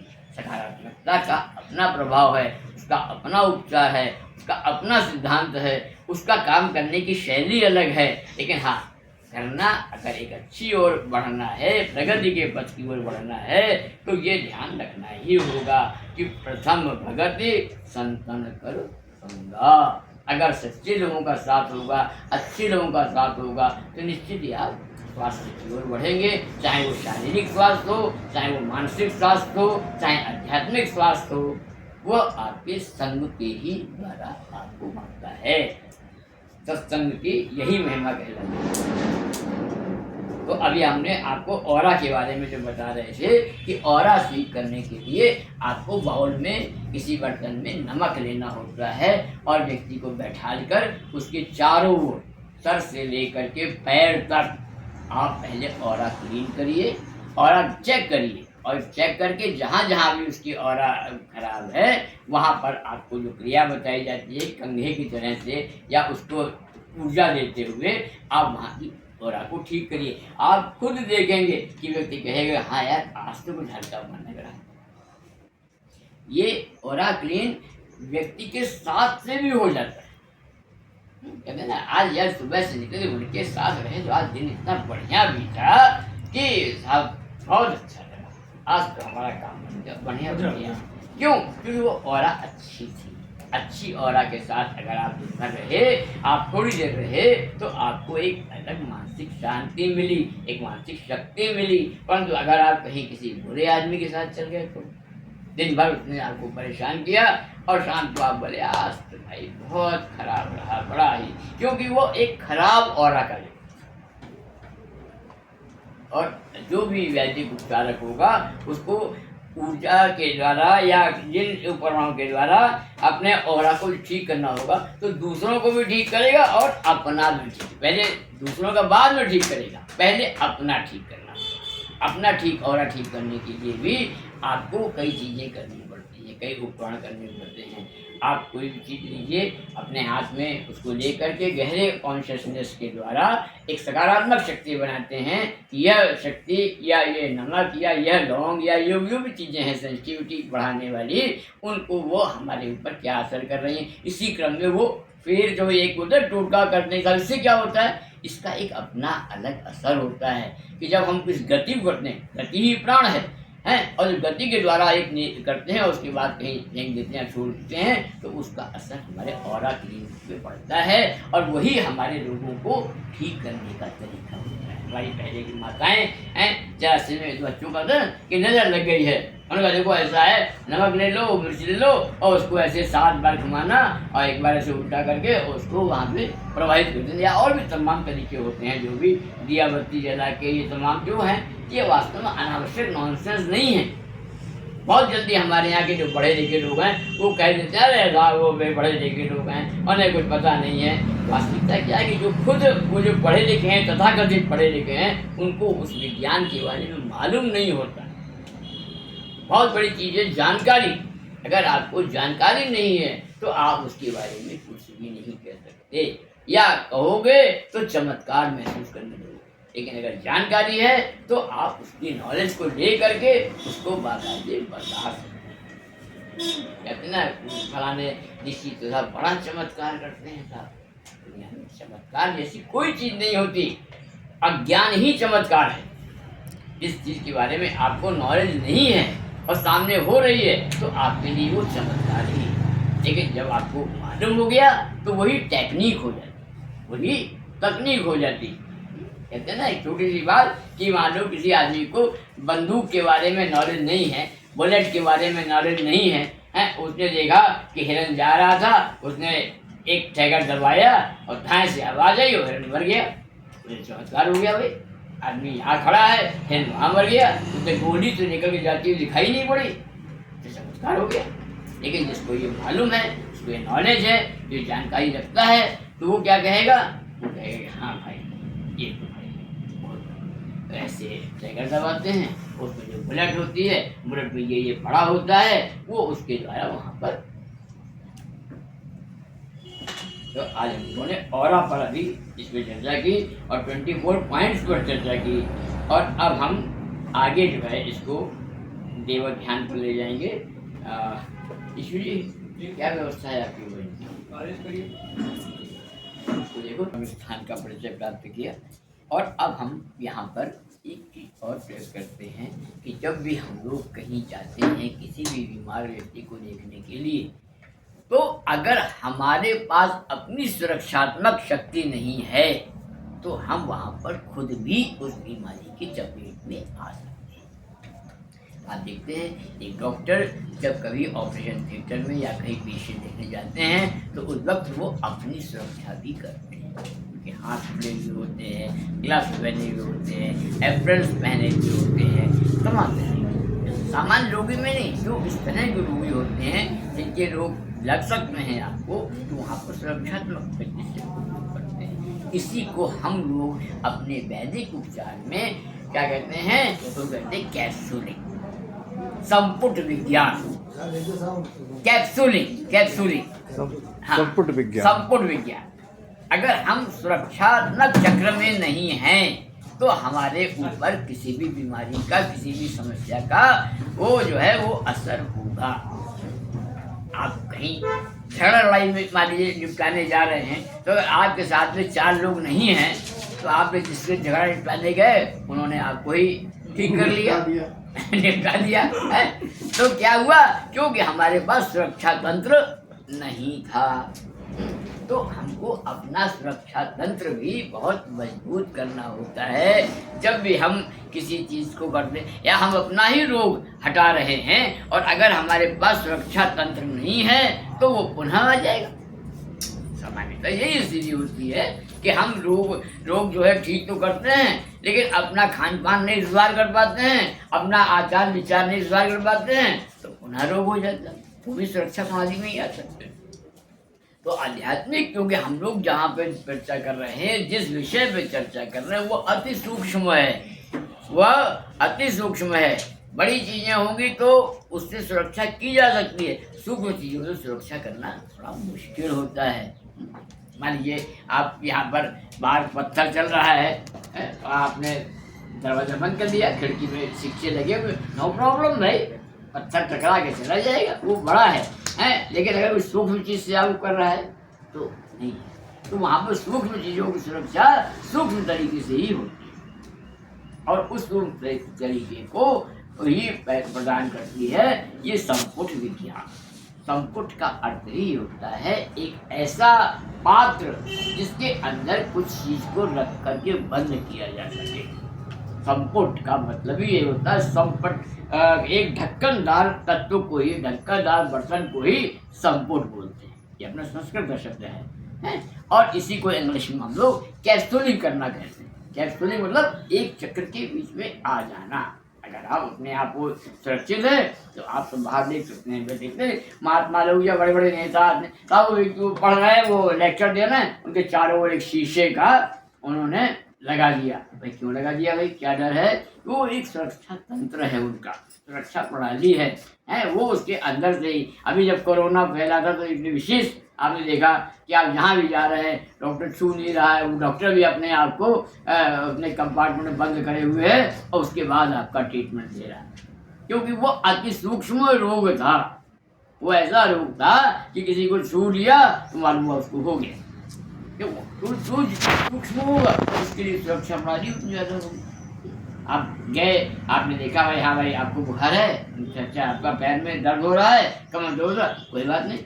उन्होंने कहा यार ये तो छींकने वाला, उससे रूह हो रहा है, भैया बताओ हाँ क्या क्या प्रॉब्लम है आपको? क्यों? आपने क्या किया? सुरक्षा कर ली, क्योंकि वो उस सूक्ष्म ज़्यादा सूक्ष्म है तो वहाँ पर क्योंकि आप दर्द देखना है तो नो प्रॉब्लम, दर्द निकल के आपको नहीं लग गया। लेकिन हाँ अगर उस आदमी ने खांस दिया या छींक दिया है तो वहाँ पर आपको भी हो सकता है, तो आपने वहाँ पर अपना पैर वो चाहे मास्क लगा लिया, चाहे आपने अपने आप को बचा लिया, अपने वो एप्रन पहन लिया, दस्ताने पहन लिए, उसके बाद आपने सूख किया। मान लीजिए उनसे भी आपको हुआ जा रहा है, उतना सूक्ष्म है, तब आपको दूसरी सुरक्षा प्रणाली यूज करनी पड़ती है, जब डिस्टेंस बना रखना पड़ता है। अभी कोरोना यही हुआ कि डिस्टेंस जरूरी है।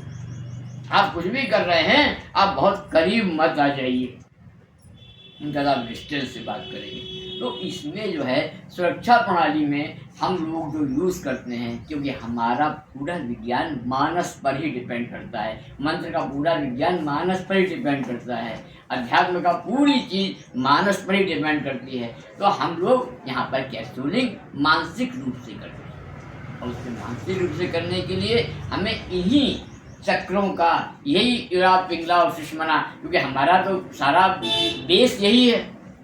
जैसे आयुर्वेद है, सारा बेस ही है उनका युरा पिंग, कफ पित्त और बात में या तो या एलोपैथ में जा रहे हैं तो उसका पूरा बेस ही है, उसमें इन्फेक्शन और बैक्टीरिया और वायरस में। या होम्योपैथ पे जा रहे हैं तो वो कहते हैं कि any type of poison is create your disease, कोई भी प्रकार का विष ही है जो आपके अंदर है, तो उसमें उसी तरह के विष का आपको दवा देनी है, तो वो उनका अपना सुरक्षा प्रणाली है। तो इसी तरह से हमारे यहाँ जो है वो इन चक्र और नाड़ी विज्ञान को बार बार पढ़ना पड़ता है, एक एक चक्र को मानसिक रूप से शक्ति प्रदान करते हुए उसमें करते हैं, तो इसमें एक विशेष मंत्र की आवश्यकता होती है। आप सबको वो आना चाहिए, उसको लिख भी लीजिए या हम बात को लिख के भी अब दे देंगे बाद में, हैं? उसका है ओम भूर ओम भुवः ओम स्वः ओम महा ओम जनः ओम तपः ओम सत्यम। ये आपको लिख लेने चाहिए है। ओम भूर ओम भुवः ओम स्वः ओम महा ओम जनः ओम तपः ओम सत्यम। क्या है, ये चक्रों को एक चक्र को महसूस करने का तरीका है। ओम तत्सवितुर्वरेण्यं भर्गो देवस्य धीमहि धियो यो न प्रचोदयात्। आपो ज्योति रसो अमृतम ब्रह्म भूर्भुवः स्वः ओम। इस मंत्र के द्वारा जब आप कभी भी बैठे या कहीं भी जा रहे हो, उसका उपयोग आप कर सकते हैं। और उसको जो है आपने अपने हाथ में, दोनों हाथों को एक दूसरे पे रख लीजिए और उसको पढ़ते जाइए। ओम भू ओम भुवः ओम स्वः ओम महा ओम जनः ओम तपः ओम सत्यम। ओम तत्सवितुर्वरेण्यं। मानसिक रूप से अपने चारों ओर एक सुरक्षा प्लेट बना देते हैं आप। और भर्गो देवस्य धीमहि धियो यो न प्रचोदयात्। आपो ज्योति रसो अमृतम ब्रह्म भूर्भुवः स्वः ओम। और ओम कहने के बाद एक स्वास्तिक का एक विशेष बात होता है हमारे शरीर में। थर्ड आई में जब आप उसको बना देते हैं, दैट्स अ लॉन्ग, उसको ताले की तरह उपयोग किया जाता है अपने क्षेत्र में। और जहाँ पर आप स्वास्तिक कर देंगे, उसके बाद से कोई निगेटिव चीज आपके पास नहीं आएगी। मतलब कैप्सूलिंग हो गई। कैप्सूलिंग करने के बाद स्वास्तिक बनना बहुत जरूरी है। पुराने घर की महिलाओं में ये गेट के बाहर स्वास्तिक बनाए जाते हैं। स्वास्तिक चक्र और शंख के जो स्थान हैं उसमें स्वास्तिक विशेष है। और स्वास्तिक बना करके आप अपने आप को कैप्सूल कर सकते हैं।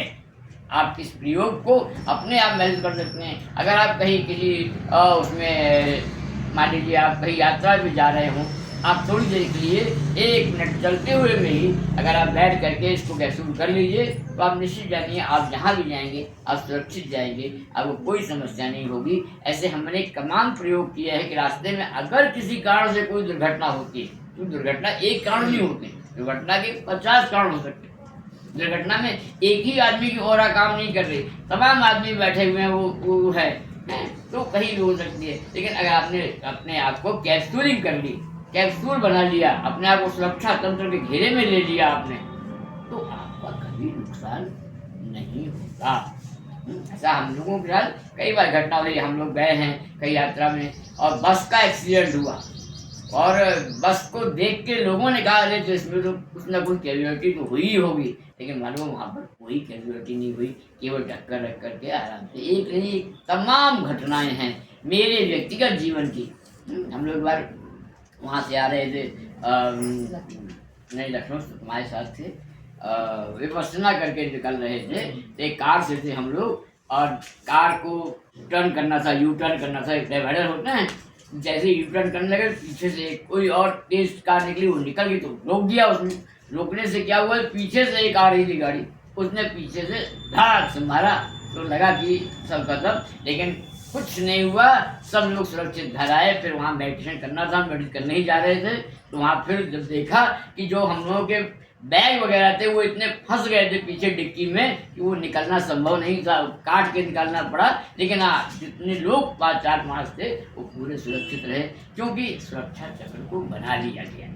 कैप्सूलिंग जो की है आज अभी आपने बताई, किसी और की भी हम लोग कर सकते हैं? बिल्कुल दूसरे ही कर सकते हैं। वो कैसे करेंगे सर, ये बताइए। उसका भी यही मंत्र है, आपको अपने द्वारा वहाँ पे जैसे आप जा रहे हैं, आप थोड़ी देर के आप आँख बंद करके एकाग्र होइए, एकाग्र होकर इस मंत्र को बोलिए और उसके बाद उसकी कैप्सूलिंग चारों ओर से करके और स्वास्तिक बना दीजिए। स्वास्तिक बनाने का तरीका जरा बताइए, कॉपी भी। स्वास्तिक का तरीका जो है, स्वास्तिक तो बनाना सबको आता है, नहीं थर्ड आई उसमें जैसे रेकी में बताया जाता है ना, वो विशेष तरीके से पहले फर्स्ट लाइन ऐसे, फिर सेकंड लाइन ऐसे, फिर थर्ड लाइन ऐसे, फोर्थ लाइन ऐसे, फिफ्थ लाइन ऐसे, सिक्स्थ लाइन ऐसे, उसी तरीका। क्योंकि स्वास्तिक बनाने तरीका वही है कि आपने एक यूं किया, फिर आपने ये और चारों तरफ से आपने स्वास्तिक बना दिया। स्वास्तिक बनाने का एक ही तरीका है। चोकुरो ही बता रहे हैं आप? चोकोरे अलग चीज है, चोकोरे अलग चीज है। नहीं, स्वास्तिक बनाने की जो सिंबल होता है ना, कोई उससे मतलब नहीं है, सिंबल बनाने के तरीके की बात कर रहे हैं। हमारी वैचारिक शक्ति है, हाँ वो वैचारिक शक्ति जो है हमारी, उसमें कोई कलर नहीं है। आपने सिर्फ आंख बंद करी, अपने पहले भाई आप ध्यान कर रहे होंगे, जी, जी। थर्ड आई आपकी इतनी कंप्लीट हो चुकी होगी। जब आप उपचारक बन जाएंगे तो थर्ड आई तो बनेगी। अभी इसीलिए आपको बार बार वो करवाते हैं हम यो मेडिटेशन, वो इसीलिए कि जब आपकी जो वैचारिक शक्ति है इतनी बढ़ जानी चाहिए कि उससे जब आप भावना करें कि हाँ हमने ये सीढ़ी रखी की थी, ये पेड़ी रखी की थी, फिर ऊपर दाहिनी ओर बढ़ाया, दाहिनी ओर नीचे लाए, फिर दाहिनी नीचे से बाईं ओर लाए, बगल में लेके ऊपर की ओर लेकर जड़ से आपको दिखाई पड़ना चाहिए कि हाँ ये हमने स्वास्थ्य बनाया। और वो एक ही स्वास्थ्य बनाना है। एक ही स्वास्थ्य, ठीक। केवल एक स्वास्थ्य बनाना है ना। बस वो स्वास्थ्य ही लॉक है भाई। घर में आप बंद करते हैं, ताला तो एक ही जगह लगाते हैं ना, जो बाहर लगाया आपने तो सुरक्षा हो जाएगी। किसी को भी आप भेज सकते हैं। तो कैस्टूलिंग सबसे अच्छी यही है कि आप उसको पूरे सुरक्षा घेरे में हाई कॉन्शियस पावर से आप दीजिए और उसके अंदर उसको स्थापित करके जिसको भी भेज रहे हैं, या अपने आप करें तो अपने आप कर सकते हैं, और उसके बाद करिए, देखिए आपको उसका असर दिखाई पड़ेगा। जिसको भेज रहे उसकी कल्पना करें, उसका नाम या जो बिल्कुल, भी। उसे जिसको भेज रहे हैं उसको आपके पास ही होना चाहिए। नहीं मतलब दूर है वो तो दूर से भी कर सकते हैं। नहीं, दूर है तो ये कैस्टूलिंग करने में होती वो कर रहा है, या तो उसको पहले फोन से पता ये वो स्थिर हो वहां पर, है ना। अब वो कहाँ है ये आपको नहीं मालूम तो आप नहीं कर। इसीलिए आप कहते हैं ना कि जब भी हम लोग ये करते हैं उसका चित्र, उसका स्थान कहाँ पर है, ये हम लोग को ले लेना उसका वो पड़ता है। सिंबल होगा ना, उसका सिंबल तो आगे वाले क्लास में आएगा। वो अभी वो तो बाद में उसको बीच में जाएगा। और जब भी आपको भेजना होता है जी सर। वैदिक उपचारक में ये ध्यान रखिए कि आप जो भी सिंबल भेजें वो सूर्य की ओर भेजें, क्योंकि हमारे इसमें जो ब्रह्मांड है उसमें जो मेन टावर जो है, जिससे भाई हम लोग मोबाइल पढ़ते हैं, आप पढ़ सकते हैं कि मोबाइल आपने यहाँ से किया तो क्या आपके मुंह के आवाज़ सीधे उस सेट में घुस गई जा करके? नहीं, वहाँ से वो टावर में गई, टावर से जहाँ पर भी आपका है वहाँ पर वो भेजी गई। तो इस आध्यात्मिक क्षेत्र में हमारा मुख्य टावर कौन है? सूर्य है। ये आपको इसमें दिखाया जाएगा, अभी आप पढ़ाया जाएगा आगे। हम लोग इसमें देखिए लिखते हैं कि सूर्य हमारे देवता, पवन हमारे प्राण, अग्नि हमारी शक्ति है, धरा नीर निर्माण। धरा नीर निर्माण अगर आकाश ना होता तो सृष्टि निर्माता का विश्वास ना होता। वास्तव में ये सूर्य के द्वारा ही तो हम लोग करते हैं। हमारा जो मुख्य देवता है वो सूर्य ही तो है। जो हमारा गायत्री मंत्र है वो सूर्य मंत्र ही तो है। अभी हमने मंत्र की चर्चा नहीं की है, अभी वो सेकंड सेशन में करेंगे। तो मंत्र में गायत्री मंत्र का अर्थ ही यही होता है कि हम उसको सूर्य को तत्सवितुर्वरेण्यम, जो सूर्य के समान वर्ण करने योग्य है। मंत्र का अर्थ अभी बताया जाएगा कि जो सूर्य के समान वर्ण करने योग्य है। तो सूर्य कौन हुआ? मुख्य हुआ। सूर्य ही वास्तविकता ही है कि सृष्टि संसार को अपने इस ब्रह्मांड को, ये अलग बात है, इस ब्रह्मांड की तरह आकाश गंगा में तमाम ब्रह्मांड हैं, तमाम सूर्य हैं, वो अपने अपने ब्रह्मांड को संचालित कर रहे होंगे, हैं। फिर ये आकाश गंगाएं भी बहुत सारी हैं, वो एक महासूर्य है, उसके चारों ओर चक्कर लगा रहे हैं। तो ये तो योग की स्थिति हो गई। अभी हम लोग प्राइमरी दर्जे के स्टूडेंट हैं, हम लोग अभी उतनी बात करेंगे। हाँ, अगर उसके बाद आप चर्चा करना चाहेंगे तो हम आपको वहाँ तक भी ले जाएंगे, ऐसा नहीं है। हम उसमें आपको बताएंगे कि सूर्य अपना सूर्य है, उस सूर्य की ओर हम लोग गति कर रहे हैं तो उसको कंसंट्रेट कर रहे हैं। फिर हम अपने पूरे ब्रह्मांड को लेकर के महासूर्य की ओर अगर हम कंसंट्रेट करेंगे तो हमें कैसे करना पड़ेगा।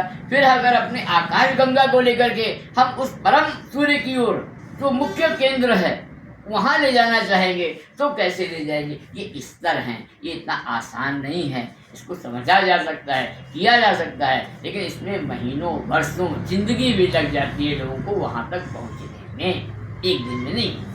ठीक है, हाँ ये है, ऐसा नहीं कि असत्य है, ये नहीं किया जा सकता है इसलिए कोई कुछ नहीं रखा है, ऐसा कुछ नहीं है। आप बैठें तो आप बिल्कुल आप उससे जोड़ सकते हैं, अपने आप को सूर्य से जोड़ सकते हैं, आप उस महासूर्य से जोड़ करके अपने आप को उत्प्रेरित कर सकते हैं, शक्तिमान बना सकते हैं, अपनी वाणी में ताकत ला सकते हैं। ये वहाँ से शुरू, ये वाणी में ताकत कैसे आई है, कहते ना कि वो फलाना ने कहा वो तो हो गया यार, वो हम कहते रहते तो कुछ नहीं होता। सामान्य प्रभाव भी है ये, इसका सबसे छोटा प्रभाव भी है कि अभी मान लीजिए सत्य बोलो, मैंने विनोबा भावे ने सत्य, हाँ साहब बहुत बढ़िया साहब क्या बात है, बुद्ध ने तो साहब सत्य बोलो कह दिया ये वो, और बोले, हमने कहा भैया सत्य बोलो। अरे यार हटो यार, सत्य बोलो क्या होता है, क्योंकि हमारी स्थिति क्या है, हमारे आदमी को तो नहीं जानता ना। तो हटो हटो, तुम बोल चुके, चलो ठीक हो गया। देखिए हाँ, जब हम अपनी पावर को वहाँ तक पहुँचा लें, ये आसान नहीं है, लेकिन हाँ कठिन असंभव भी नहीं। हम यही साधना के द्वारा अपने इस आध्यात्मिक क्षेत्र में, अपने इस वैदिक उपचार की क्लास में, अपने इस साधना की शक्ति को हम जब बताते हैं, लोगों को समझते हैं, तो हम अपनी पावर को बढ़ा सकते हैं, अपनी पावर को सूर्य तक ले जा सकते हैं, फिर अपनी पावर को महासूर्य तक ले जा सकते हैं, और उस परम सूर्य तक भी ले जा सकते हैं। जितनी अभी तक रिसर्च है, क्या पता उसके भी आए कुछ हो, वहाँ तक अभी सोचा नहीं गया है, या वहाँ तक अभी नहीं महसूस किया गया है। इतना जरूर महसूस कर लिया गया, जो विज्ञान हमारा बता रहा है कि हमारा सूर्य है, हमारे सूर्य की तरह आकाश गंगा का एक सूर्य है, जिसके कई सूर्य चक्कर काट रहे हैं, और वो आकाश गंगाएं भी बहुत सारी हैं, जो निश्चित ही किसी न किसी एक केंद्र सूर्य के चारों ओर चक्कर काटती हैं।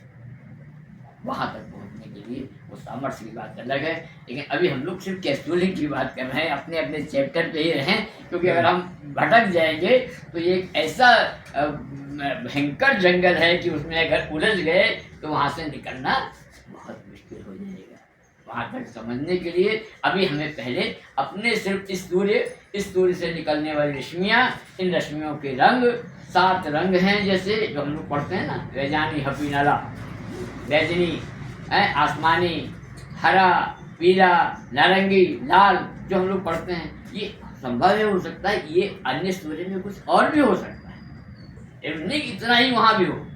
ये यहाँ का क्षेत्र है, यहाँ की अपनी पृथ्वी की बात कर रहे हैं, यहाँ के अपने उपचार की बात कर रहे हैं। अभी हम लोग सिर्फ इतनी बात कर रहे हैं, अभी हम लोग उसके बाद बहुत सारी चीज़ें हैं, ब्लैक होल्स हैं, जिससे हम लोग एक ब्रह्मांड से दूसरे ब्रह्मांड, जो ऋषि लोग कहते हैं ना कैसे चले जाते हैं, वो इन्हीं ब्लैक होल्स का ही उपयोग करते हैं।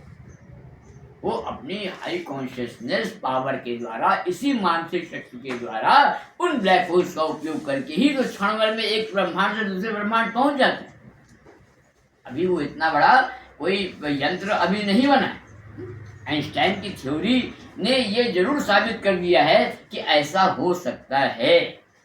अभी मैं पढ़ रहा था क्या कि कोई अगर एक लड़का प्रकाश की गति के समान यान पर बैठ करके अगर वो इस ब्रह्मांड का चक्कर काटे तो निश्चित ही उसकी उम्र तो उतनी रहेगी, लेकिन जब तक लौट के आएगा तब तक इस सृष्टि में कितनी जिंदगियां निकल चुकी होंगी, कितने साल निकल चुके होंगे। तो कौन सी एक कथा है, किसका था, हाँ रेवती, अभी पढ़ रहा था मैं कि रेवती कोई लड़की थी, उनको ऋषि जो है उसने कहा कि कोई शादी नहीं हो रही थी, तो ऋषि जो थे उसको ले करके ब्रह्मलोक पहुंच गए और उन्होंने उससे कहा कि आप जो है बताइए क्या आपने इसके लिए घर नहीं बनाया है कि शादी नहीं हो रही।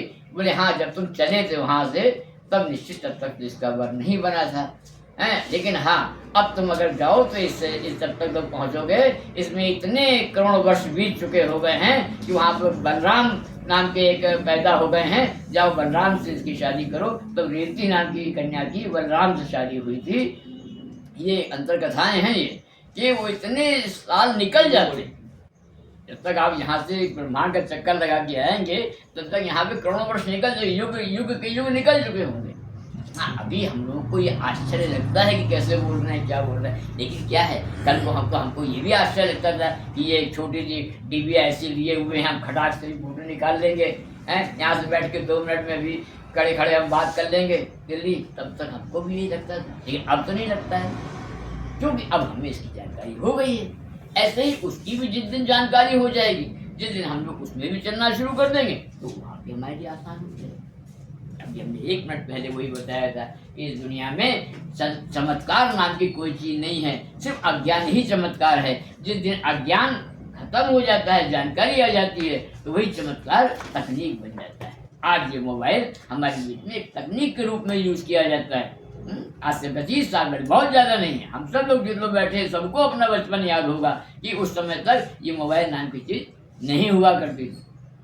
को याद है 76 में एक लड़के हम लोग साइंस एग्जीबिशन में जब लगाते थे तो एक उसने बनाया था, तो एक यहाँ से बोल रहा था तो एक 4 मीटर वहाँ से आवाज़ सुनाई पड़ रही थी, तो उसको हम लोगों ने ट्रांसमीटर बोला था। यहाँ ये ट्रांसमीटर बना रहा है लड़का, लेकिन तब ये नहीं मालूम था कि ये मोबाइल का पहला चरण है।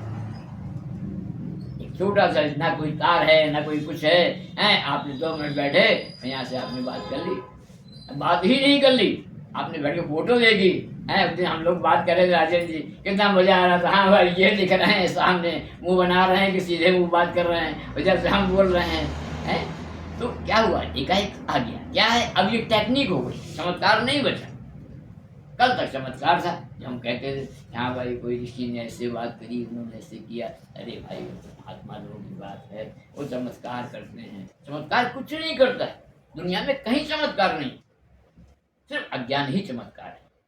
जिसकी जानकारी नहीं है, जो काम हो रहा है, जो हम समझ नहीं सकते हैं, हमको दिखाई पड़ रहा है, उसका रास्ता नहीं महसूस हो रहा है, हाँ निश्चित चमत्कार। तो जो पता चल गया तो मालूम टेक्निक है भाई, टेक्निक को फॉलो कीजिए, तो आगे बढ़िए। तो वही आज हम वैदिक उपचार में कराते हैं कि भाई हमने ये खोज लिए कि 7 चक्र हैं। कहीं किसी को दिखाई पड़े 7 चक्र है? अब किसी आदमी को काट भी दिया जाए सीधा सीधा तो कहीं कोई स्टेशन दिखाई पड़ेंगे? कोई स्टेशन नहीं दिखाई पड़ेंगे वहाँ पर। इतने सूक्ष्म हैं कि वहाँ पर कहीं भी कोई स्टेशन नाम की चीज़, कोई कलर नाम की चीज़, कोई गर्म या ठंडे नाम की चीज़ वहाँ पर अलग अलग कहीं नहीं महसूस होगी। देखिए हाँ, जब हम आँख बंद करके बैठते हैं, जब हम प्रारंभ करते हैं कि हाँ हम पेट की हड्डी के सबसे अंतिम सिरे पर हैं, जब वहाँ पर हमको लाल रंग महसूस हो रहा है, जब हमको वहाँ पर कुंडली मूलाधार चक्र का एहसास हो रहा है, तो वो सच्चाई होती है।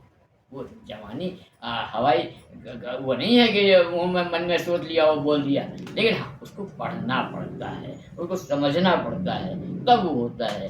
अनावश्यक यूँ ही नहीं होता। तो आज हम लोगों ने अभी कैप्सूलिंग के बाद ओरा क्लीन अभी बताएंगे?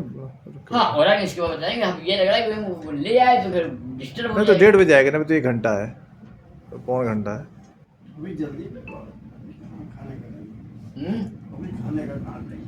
अरे खाना नहीं, हल्का फुल्का है। खाना नहीं क्यों खिला रहे हैं? खाना खाओगे तो नींद आ जाएगी। खाना बना, हम तो खाना पूरा बना रहे थे, दाल चावल रोटी सब्जी। बोले नहीं अरे खाना नहीं खिलाएंगे किसी को, खाना खाया तो बस सोना आ जाएगा। इसलिए इडली और सांभर की बात की गई है, इडली खाइए। उनसे कह रहे थे दाल चावल रोटी सब्जी सब पूरा बढ़िया बना रहे हैं, अब सिंपल खाना तो इसमें लिखा हुआ है, आप पढ़िए। तो कैप्सूलिंग, और कैप्सूलिंग बहुत जरूरी। अभ्यास करेगी तो अपने आप याद हो जाएगा। हाँ बस ये आपको करने के पहले जो इनकी तैयारियां हैं वो सब पूरी मानस में क्लियर होना चाहिए। ये समझ लीजिए, आप उसको उसमें रह करके उसको जानकारी करें। अगर आप उसी में आज बहुत चीजें क्लियर हुई, नहीं तो लोग नजर उतारते तो हमको लगता था टुटका टाइप का कुछ हाँ चल रहा है। उनका क्या हो गया, लेकिन ये सब नहीं उसके पीछे पूरा विज्ञान है। वो जो लोग करते वो संतुष्ट नहीं कर पाते। अगर वो लोग जैसे माता जी हैं, उनको ये पता नहीं, पुराने लोग करते चले आ रहे, वो भी करते हैं। वातावरण बनाने के लिए या आपसी वार्तालाप करने के लिए ही नहीं है। आप बात कर लीजिए क्या हुआ? अच्छा उठने खराब हो गया। अच्छा नहीं बाहर निकाल लेंगे तो हो जाएगी। उपचार पद्धति को जोड़ रहे हैं, वास्तव में वो जीवन का दर्शन है अपने आप में। क्योंकि ये सारी चीज़ें सिर्फ कह के सुन लेने की नहीं, सुन करके उसको मनन करने की भी है। जब हम अपने जीवन को उस स्तर पर ले आएंगे, निश्चित तभी हम एक सही वैदिक हीलर बन पाएंगे। क्या है कि जो अन्य पद्धतियां हैं वो भौतिक हैं और भौतिक के साथ उनके उपकरण भी भौतिक हैं, परंतु यह चीज पूरी तरह मानसिक है, तो इसके सारे उपकरण भी मानसिक हैं, वैचारिक है। हमको विचार वैसा ही लेना पड़ेगा। जब तक हम उस विचार को स्वीकार नहीं करेंगे अंतर से, तब तक हम वैदिक हीलर नहीं बन पाते। यह चीज ये नहीं कहती है कि आपको घर छोड़ के चले जाना है, आपको संन्यास ले लेना है, आपको अपना वेश बदल देना है, ऐसा कुछ भी नहीं। यह अपने आप में जीवन जीने की एक विशेष कला के साथ में आई कला। बिल्कुल। जीवन जीने की कला का मतलब हम अपने आप में जो भी सोचते हैं उसको वैसा ही महसूस भी करें। कहते हैं ना, बातें करना बड़ी बात है, जरा उसकी ओर एक कदम बढ़ा के देखो, वह नहीं उससे क्या मतलब, बात कर रहे हैं हम लोग नहीं।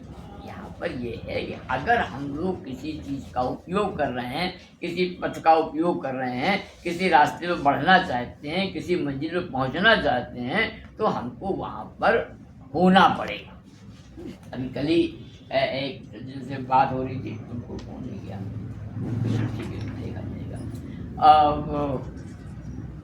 ये आदमी केदारनाथ गया दर्शन करने के लिए, बहुत गया वहाँ पर, और दिमाग में उसके यही बना घर में यार वो लड़का था, और घर में जो ताला हमने बंद किया था कि नहीं किया था, क्या है क्या नहीं है। जब लौट के आ गया तो उसको कोई लाभ नहीं हुआ। क्यों? तो शरीर तो गया वहाँ तक, कि आत्मा तो घर ही में रखी रह गई। अगर आत्मा नहीं वहाँ पे जा रही है, खाली शरीर जा रहा है, तो उससे कोई फायदा नहीं। इसलिए जहाँ भी हैं हम लोग संपूर्णता से और पूरी सच्चाई से वहाँ पर होना चाहिए। तो एक वैदिक उपचार का जो मूल विचार है वह अपने आप में यह आपको दिया गया है कि निर्देशकम स्थितो ब्रह्म दर्शकम स्वयं शुभम रंग भूमि अखिल विश्व पात्रमपि प्रतिजंतवः। ये सृष्टि संसार का निर्देशक, संचालक, निर्देशन देने वाला एक ब्रह्म है।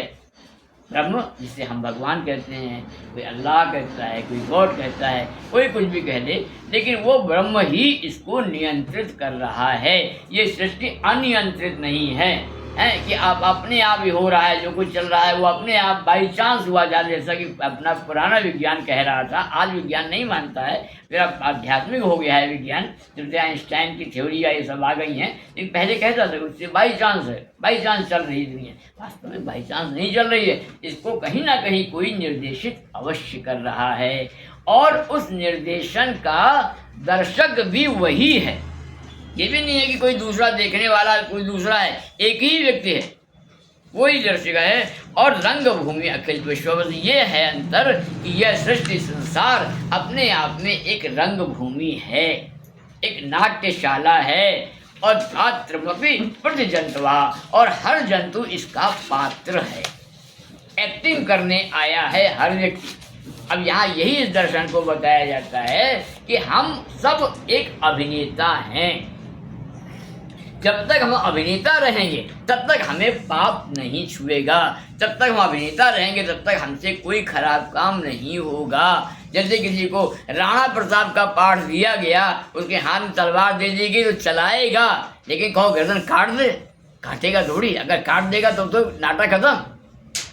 तो इसी तरह से इस सृष्टि संसार में जो हम लोग आए हैं, अगर हम अपने आप को एक पात्र की तरह अनुभव करें, अगर परमात्मा ने हमको राजा बनाया है तो एक अच्छे राजा बने, और अगर हमको परमात्मा ने एक भंगी बनाया है तो हम एक अच्छे भंगी बन करके कार्य करें, तो ही हम वास्तविकता से अपने इस जीवन को जी पाएंगे और इस सच्चाई के साथ अपने आप को आगे बढ़ा पाएंगे। जिस दिन हम अपने आप को पात्र अनुभव कर लेंगे कि हम तो सिर्फ ये कर रहे हैं, जैसे कहते हैं ना कि क्रोध बहुत खराब चीज़ है, लेकिन बच्चों के ऊपर क्रोध करना कोई खराब बात नहीं है। भाई डांटोगे नहीं तो सही रास्ते पर नहीं आएंगे, उनको तो आपको कहना ही पड़ेगा, लेकिन वो क्रोध कहाँ से होगा? वो क्रोध यहाँ से थोड़ी होगा, है वो क्रोध बस सिर्फ कह रहे हैं हमको मालूम है कि हम गलत कर रहे हैं, तो वो क्या हुआ, कैसे तुम तब कुछ नहीं कर रहे हो, चलो तुम्हें आज वहाँ पे भेज देते हैं, यहाँ हटा तुमको भेज देते। क्या है कि कहीं नहीं, कहीं किसी को भेज नहीं रहे हैं, सिर्फ हम उसको समझा रहे हैं, समझाने तरीके, जिससे हमें ये मालूम हो जाएगा कि हम ऐसे हैं नहीं, लेकिन हम अभिनय कर रहे हैं, तब उसके ऊपर असर।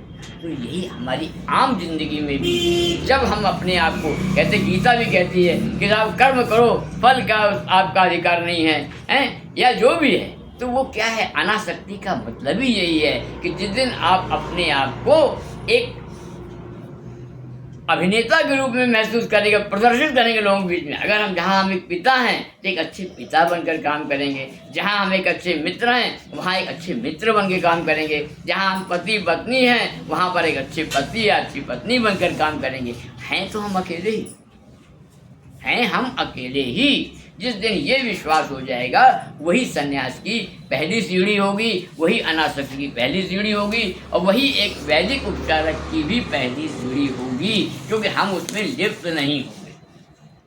एक भी ऐसा देखा गया है कि मतलब वो यार हम गए थे देने के लिए, ये मैं अपनी भी व्यक्तिगत भी बताऊंगा भी आगे, कि इसमें एक विशेषता होती है कि आप किसी की जिंदगी को बढ़ा नहीं सकते।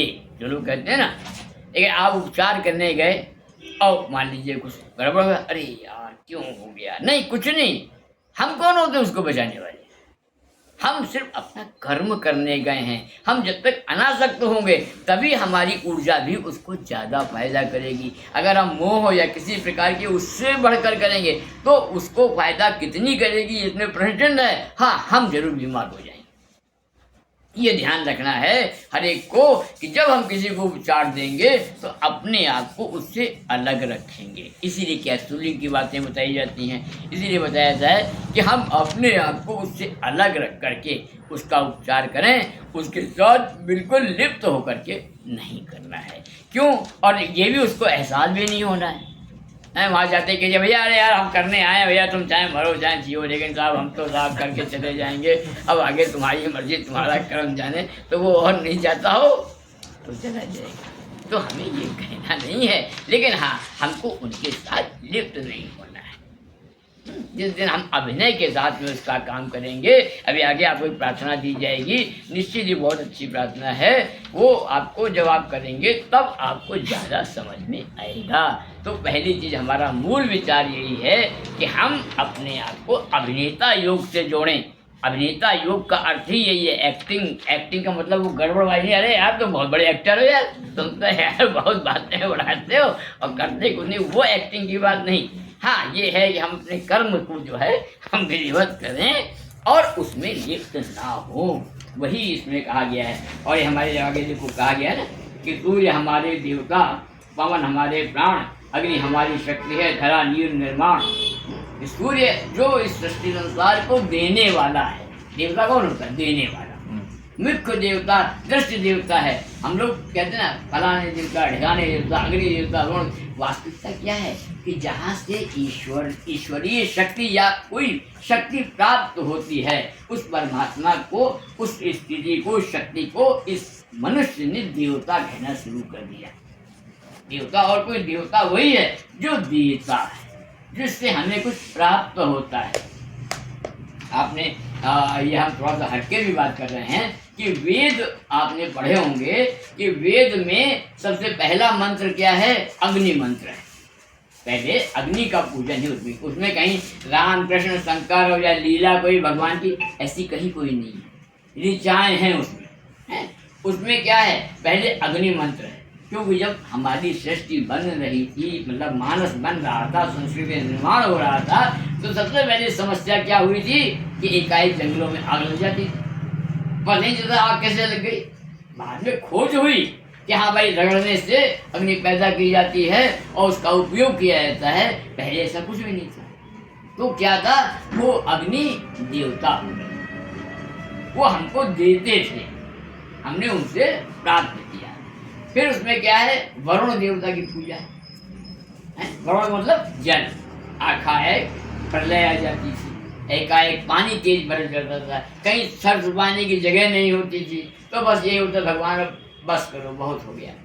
तो वहाँ से वरुण देवता देने वाला ही देवता है। वो अपरमित परमात्मा शक्ति तो है ही, लेकिन जिनसे हमें जो मिल रहा है, अग्नि, वरुण और पवन, तीन देवताओं का पहले ही वेद में वर्णन है।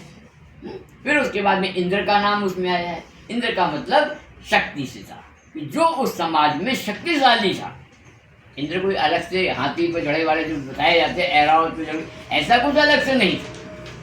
वहाँ पर सिर्फ यही था कि अग्नि और एक संगठन का जो मुख्य व्यक्ति है, जो सर्वोपरि है, सम्माननीय है, उसको इंद्र कहा जाता है। तो इस तरह से कहते हैं ना कि शंकर भगवान के लड़के गणेश जी थे, लेकिन जब शंकर जी की पूजा हुई थी, क्या नाम, विवाह हुआ था, तो गणेश पूजन किया गया था। भैया ये क्या बात हुई है, लड़के शंकर जी के हैं और साथ गणेश पूजन किया गया। आपने वेद में कहा गया ना, गणानाम त्वा गणपति गुंगवा महे प्रियानाम त्वा प्रियपति गुंगवा है, मतलब वो गणों के जो सम्राट हैं, जब से संस्कृति बनी जो उसका सम्राट है वो गणपति।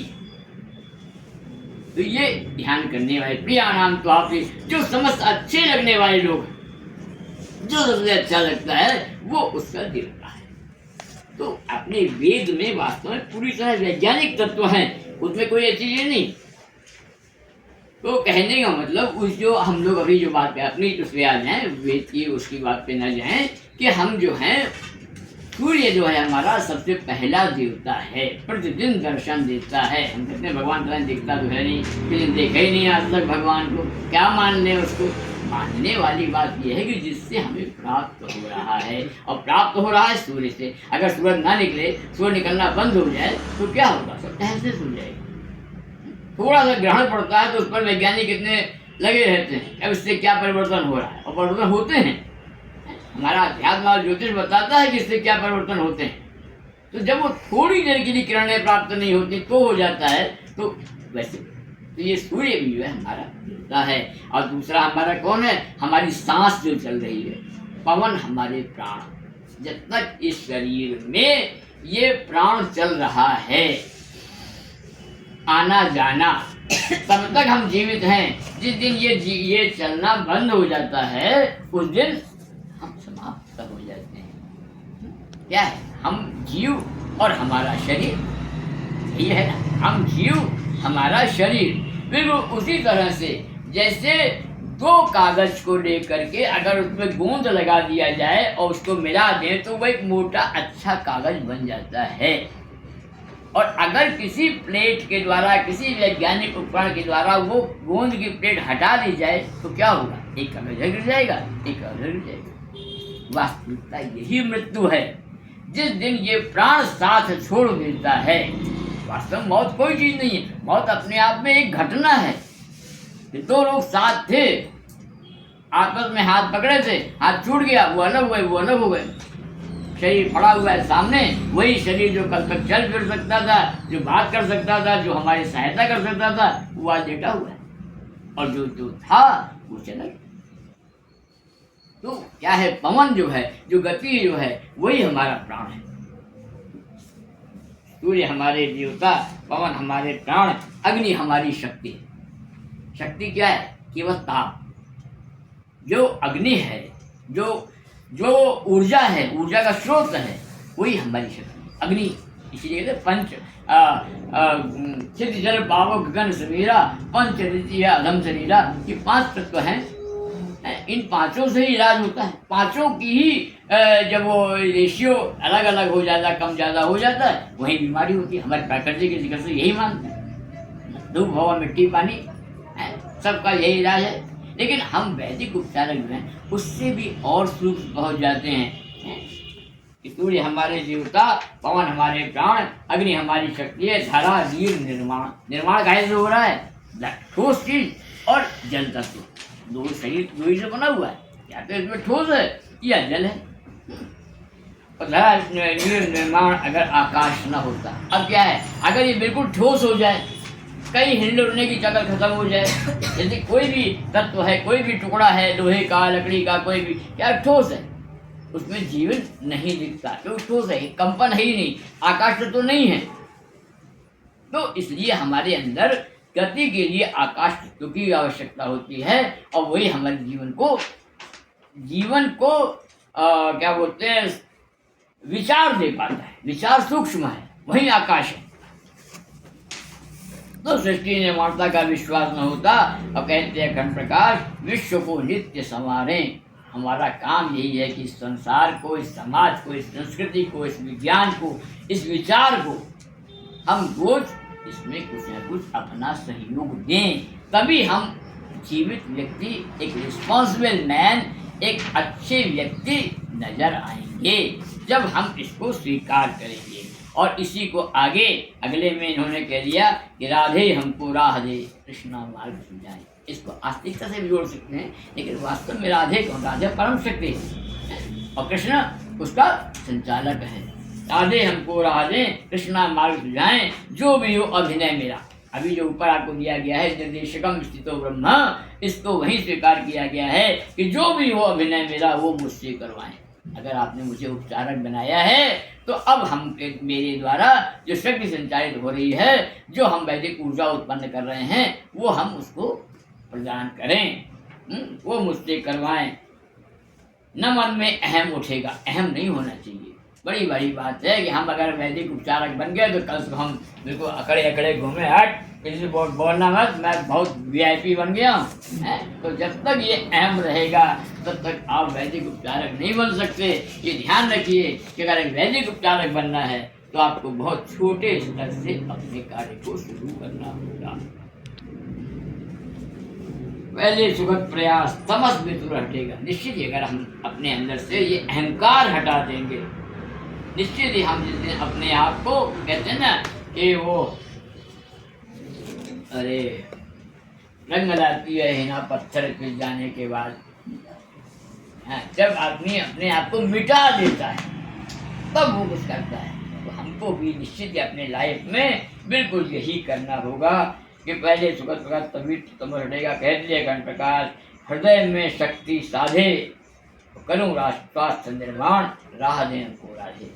वो परमात्मा, वो राधा रानी का मतलब वो मतलब नहीं जो लोग सारे यार तुम राधा रानी की वजह से राधे राधे कहने वाली एक संस्थान है अपने यहाँ, निश्चित बहुत बड़ा विचार है वो। निश्चित ही उनसे ये आग्रह किया जाता है, उस परमात्मा से आग्रह करते हैं कि हमको मार्ग दीजिए, हमको दिशा निर्देश दीजिए, हम आपकी दिशा में ही आगे बढ़ें। हम लोग यही कहते हैं कि निश्चित ही हम लोग जो हैं एक ऐसे अभिनेता हैं कि वहाँ जाकर के मंच पर क्या करने लगते हैं गलती कि साहब हमारा निर्देशक बहुत बढ़िया है, बहुत मोटी रकम देता है, बहुत बढ़िया खाना देता है, जब लौट भी जाएंगे तो एक थप्पड़ मारेगा। क्योंकि यही करने के लिए तुमको एक्टिंग करने के लिए भेजा था ना, कि आप ये चिल्लाने के लिए भेजा था कि हाँ भाई हमको मोटी तनख्वाह मिलती है। तो कहते मतलब हमको अगर पूजा को करें, पूजा ये मतलब नहीं पूजा ना करें, उसको विचार में रखते हुए हम अपने आप को सुधारें। जिस दिन हम अपने आत्मदेव के दर्शन कर लेंगे, जिसमें आत्म साक्षात्कार कर लेंगे, जिसमें हम अपने आप को सशक्त कर लेंगे, तो समझ लीजिए हम इसके काबिल हो जाएंगे। राधे हमको राधे, कृष्णा मार्ग सुझाएं। गीता में कहा है ना कृष्ण ने कि वो सारे इंद्रियों में, मन में हूँ, विचार में हूँ। निश्चित ही वो जब तक सकारात्मक रहेगा हम अपने आप को आगे बढ़ाते जाएंगे। अब इसके बाद में जो बचा ये अरे यार हम मेरा कहाँ हम इसमें ढूंढने लगे, कब आ गया मेरे हाथ में ये, हम सोने।